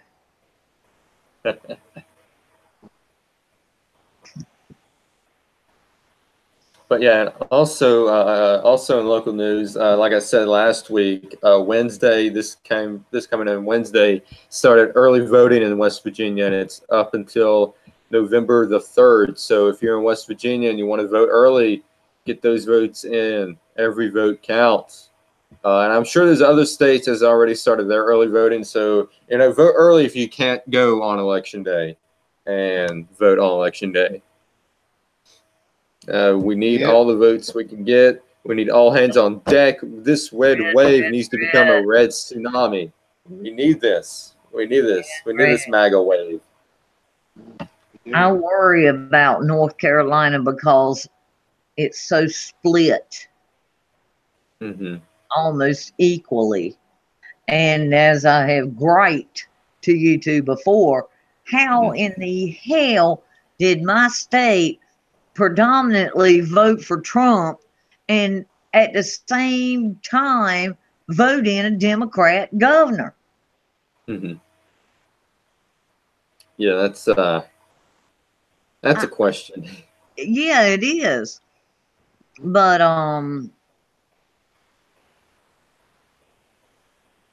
anyway, yes, get out and vote. Vote, vote, vote. No, I don't mean vote, vote, vote. I mean just go vote. Yeah. And bring friends, bring family, bring everybody that you know to go to those polls and help you vote. One thing that I've gotten in my Yahoo, in my email, is it's a conservative. It's called CI polling, and they were saying, "Do you trust the polls?" Because they're saying that Democrats are ahead of Republicans, but no, they're not. James, put those other drinks in there, would you? That's fake news. And one of the questions is, do you trust the polls? I said, nope. Oh, yeah, it says, here's what it says. National polls show Democrats favored to win the House, the Republicans favored to win the Senate this November. And asked, do you trust the 2018 midterm polls? And I said, nope. How many people responded to that survey? It does not say. It does not say. Because here's the thing. The polls said that Hillary Clinton was going to be president. 99% chance Hillary Clinton's going to get it. Yeah, well, that 99% chance is wrong. But we cannot let our guard down. Even though if the polls say that we're in the lead, we need to keep the lead. We need to keep it. That's right. We need to keep it. We need to keep it. I agree. I love that damn. I know both of y'all have seen it. That clip of CNN from like 8 o'clock to 12. Oh, we're fine. I'm starting to get worried. No, that was the Young Turks. No, that was the Young. That was the Young I saw Turks. the video. It was like a compilation of all these news organizations. Oh, I haven't seen that. Yeah, it was like a huge compilation. CNN, because that same dude was on it many times, and it was like from 7 or 8 till like 12 or 1, and it went real fast, and it stopped every so often as Trump got higher and higher, and he'd say, "Oh fuck." About 11 o'clock or whatever. I'm sorry, but he did. And it's all right. You're entitled to one F-bomb each. And then they were all like, Trump had won. It was, you've not seen that, Henry? I saw the one with the Young Turks. That's the one I saw. Yeah, it had the Young Turks in there. Yeah, they were pissed. Was that the same one, Shane? I think so. I think that's exactly what you're talking about. It was like it was the Young Turks one, and then there was also another one with the Young Turks, and it was like a compilation of CNN, MSNBC, Fox, ABC, all these other news organizations saying, "Well, this is it. Trump's going to lose. Trump's going to lose," and then. Yep. Then it was like counting. It was like New Year's Eve. It was like counting down. It was like, oh God, Trump won. What are we gonna do? It was so great. Yeah. It was. I think now there was two that I love. The one. I think it was all CNN. And then it would stop, and he'd say, "Oh, grapes." and it kept showing the Yeah, and numbers it's yeah, it changing, shows like Trump going up. New York Times' prediction. They said that Hillary Clinton was going to win 99%. It dropped down to 80%. It's an 80% chance, and then it kept dropping 70% chance, 60, 40, and then it's like, okay, she's not going to win. Oh God. Other than my birth of my child, I don't know. God, that was just one of the greatest. It was like the angels came down and sung Donald Trump has won, you know. And it was just like 2 in the morning or whenever it was, and I was like, zing. Like I said, it was like the angels said, hallelujah. Or I was up till about 3 in the morning that night to see what was going on. Because it was like almost 4 o'clock before I went to bed. And I had work the very next day. Very next day was work. And I was so freaking excited. God, wasn't it great? Yeah, we need a repeat. We need a repeat, people. We need a repeat of this. Yeah. I just knew Hillary had bought it off. Yeah. Or frauded it off. But God, it was a great night. I really, he's done so well the first 4 years. I really do not believe the Democrats can beat him. Yeah, they're I think they're done gone. They're next gone. time. Their hope right now is to save the House and the Senate. Yeah, and the Supreme Court. Mm-hmm. And try to get that on their side because they can't do anything for a long time. Mm-hmm. I mean, they can't, start running people. They can't have people start running for president yet. It's too early. Mm-hmm. So now they're just trying to focus on, the Senate and the House and the Supreme Court. And they've still got a long way to go. I would be shocked if they won any of. A few might win a few little places, but I don't think the Democrats are going to take it, and I forgot what my other point was. That's all right. Goodbye, folks. But yeah, I don't see the only thing we got to watch out for now is voter fraud, voter manipulation, or we got to watch them. Voting and all that. Yeah, exactly. That's what we got to watch out for. We've got to watch them.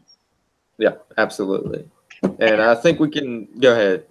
I think that Trump, or I hope that Trump, but I think Trump is watching a whole lot closer, and he knows a hell of a lot more than any of us about the whole situation.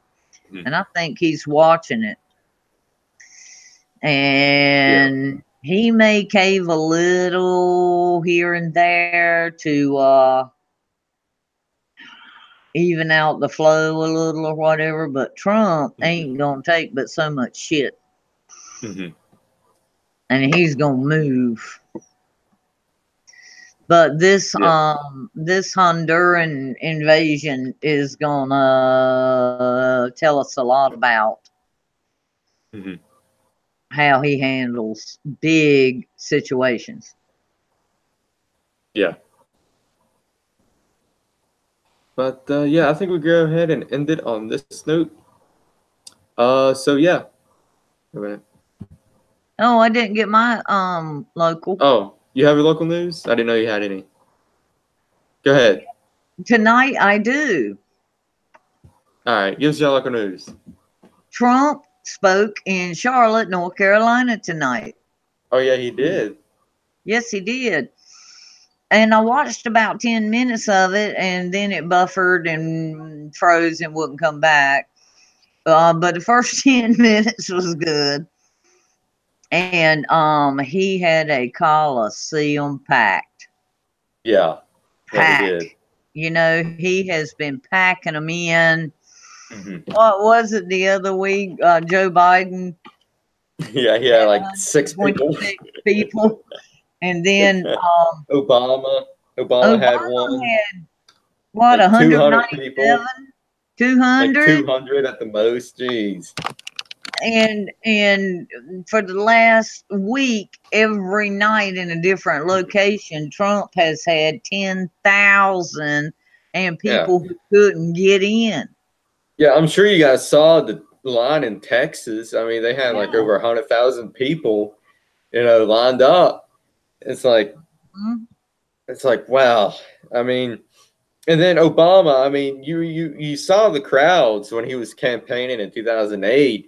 There were pretty big crowds, and now Obama can't draw, but only 200 people. That's how much they don't like Obama anymore. Yep. But they like Bernie Sanders. Jesus Christ. If I see one damn more youngin' under the age of 25 say, well, I like Bernie Sanders, I'm going to puke. Dude, here's the thing about Bernie Sanders. He sold out to the DNC. He sold out to Hillary Clinton. I mean, out whole life to make the fortune he's got. Yeah.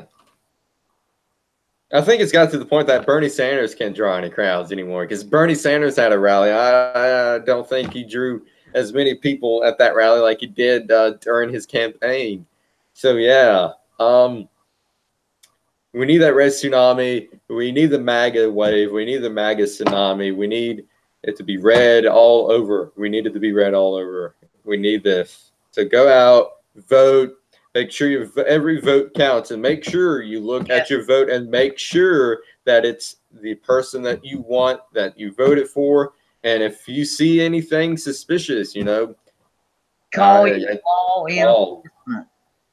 Call. Get some undercover cameras going and document this whole stuff. But yeah. Anything can happen, because we are at red alert now. I mean, after the stunt they pulled this week with the bombs, I mean, come on, they can do anything at this moment, and we're only 2 weeks away for voting. Less than 2 weeks. A week. Yeah, less than 2 weeks. Going on a week. Yeah. So yeah. I mean, anything can happen within those 2 weeks. But yeah, so I think it's going to end tonight. We'll see you here next week, and we'll be in a new month. It'll be November 2nd of 2018. But if you cannot wait to see our pretty little faces, me and Henry is going to be talking about The Walking Dead episode 3. What was that episode called? I can't remember. Oh, it was called Warning Signs. Warning Signs, yes. Yeah. Warning Signs. So we'll be discussing episode 3, Warning Signs, tomorrow night on the Breaking Bad Cast channel. 2 more episodes before Rick dies. Not a spoiler alert. I mean, AMC has been pretty clear about that.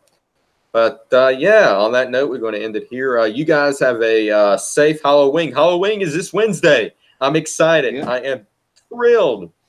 So you guys have a great Halloween, a safe Halloween, a happy Halloween. On that note, good night, everybody. We'll see you here next week. God bless America. God bless President Trump.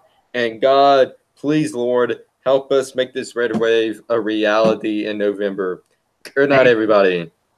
Amen.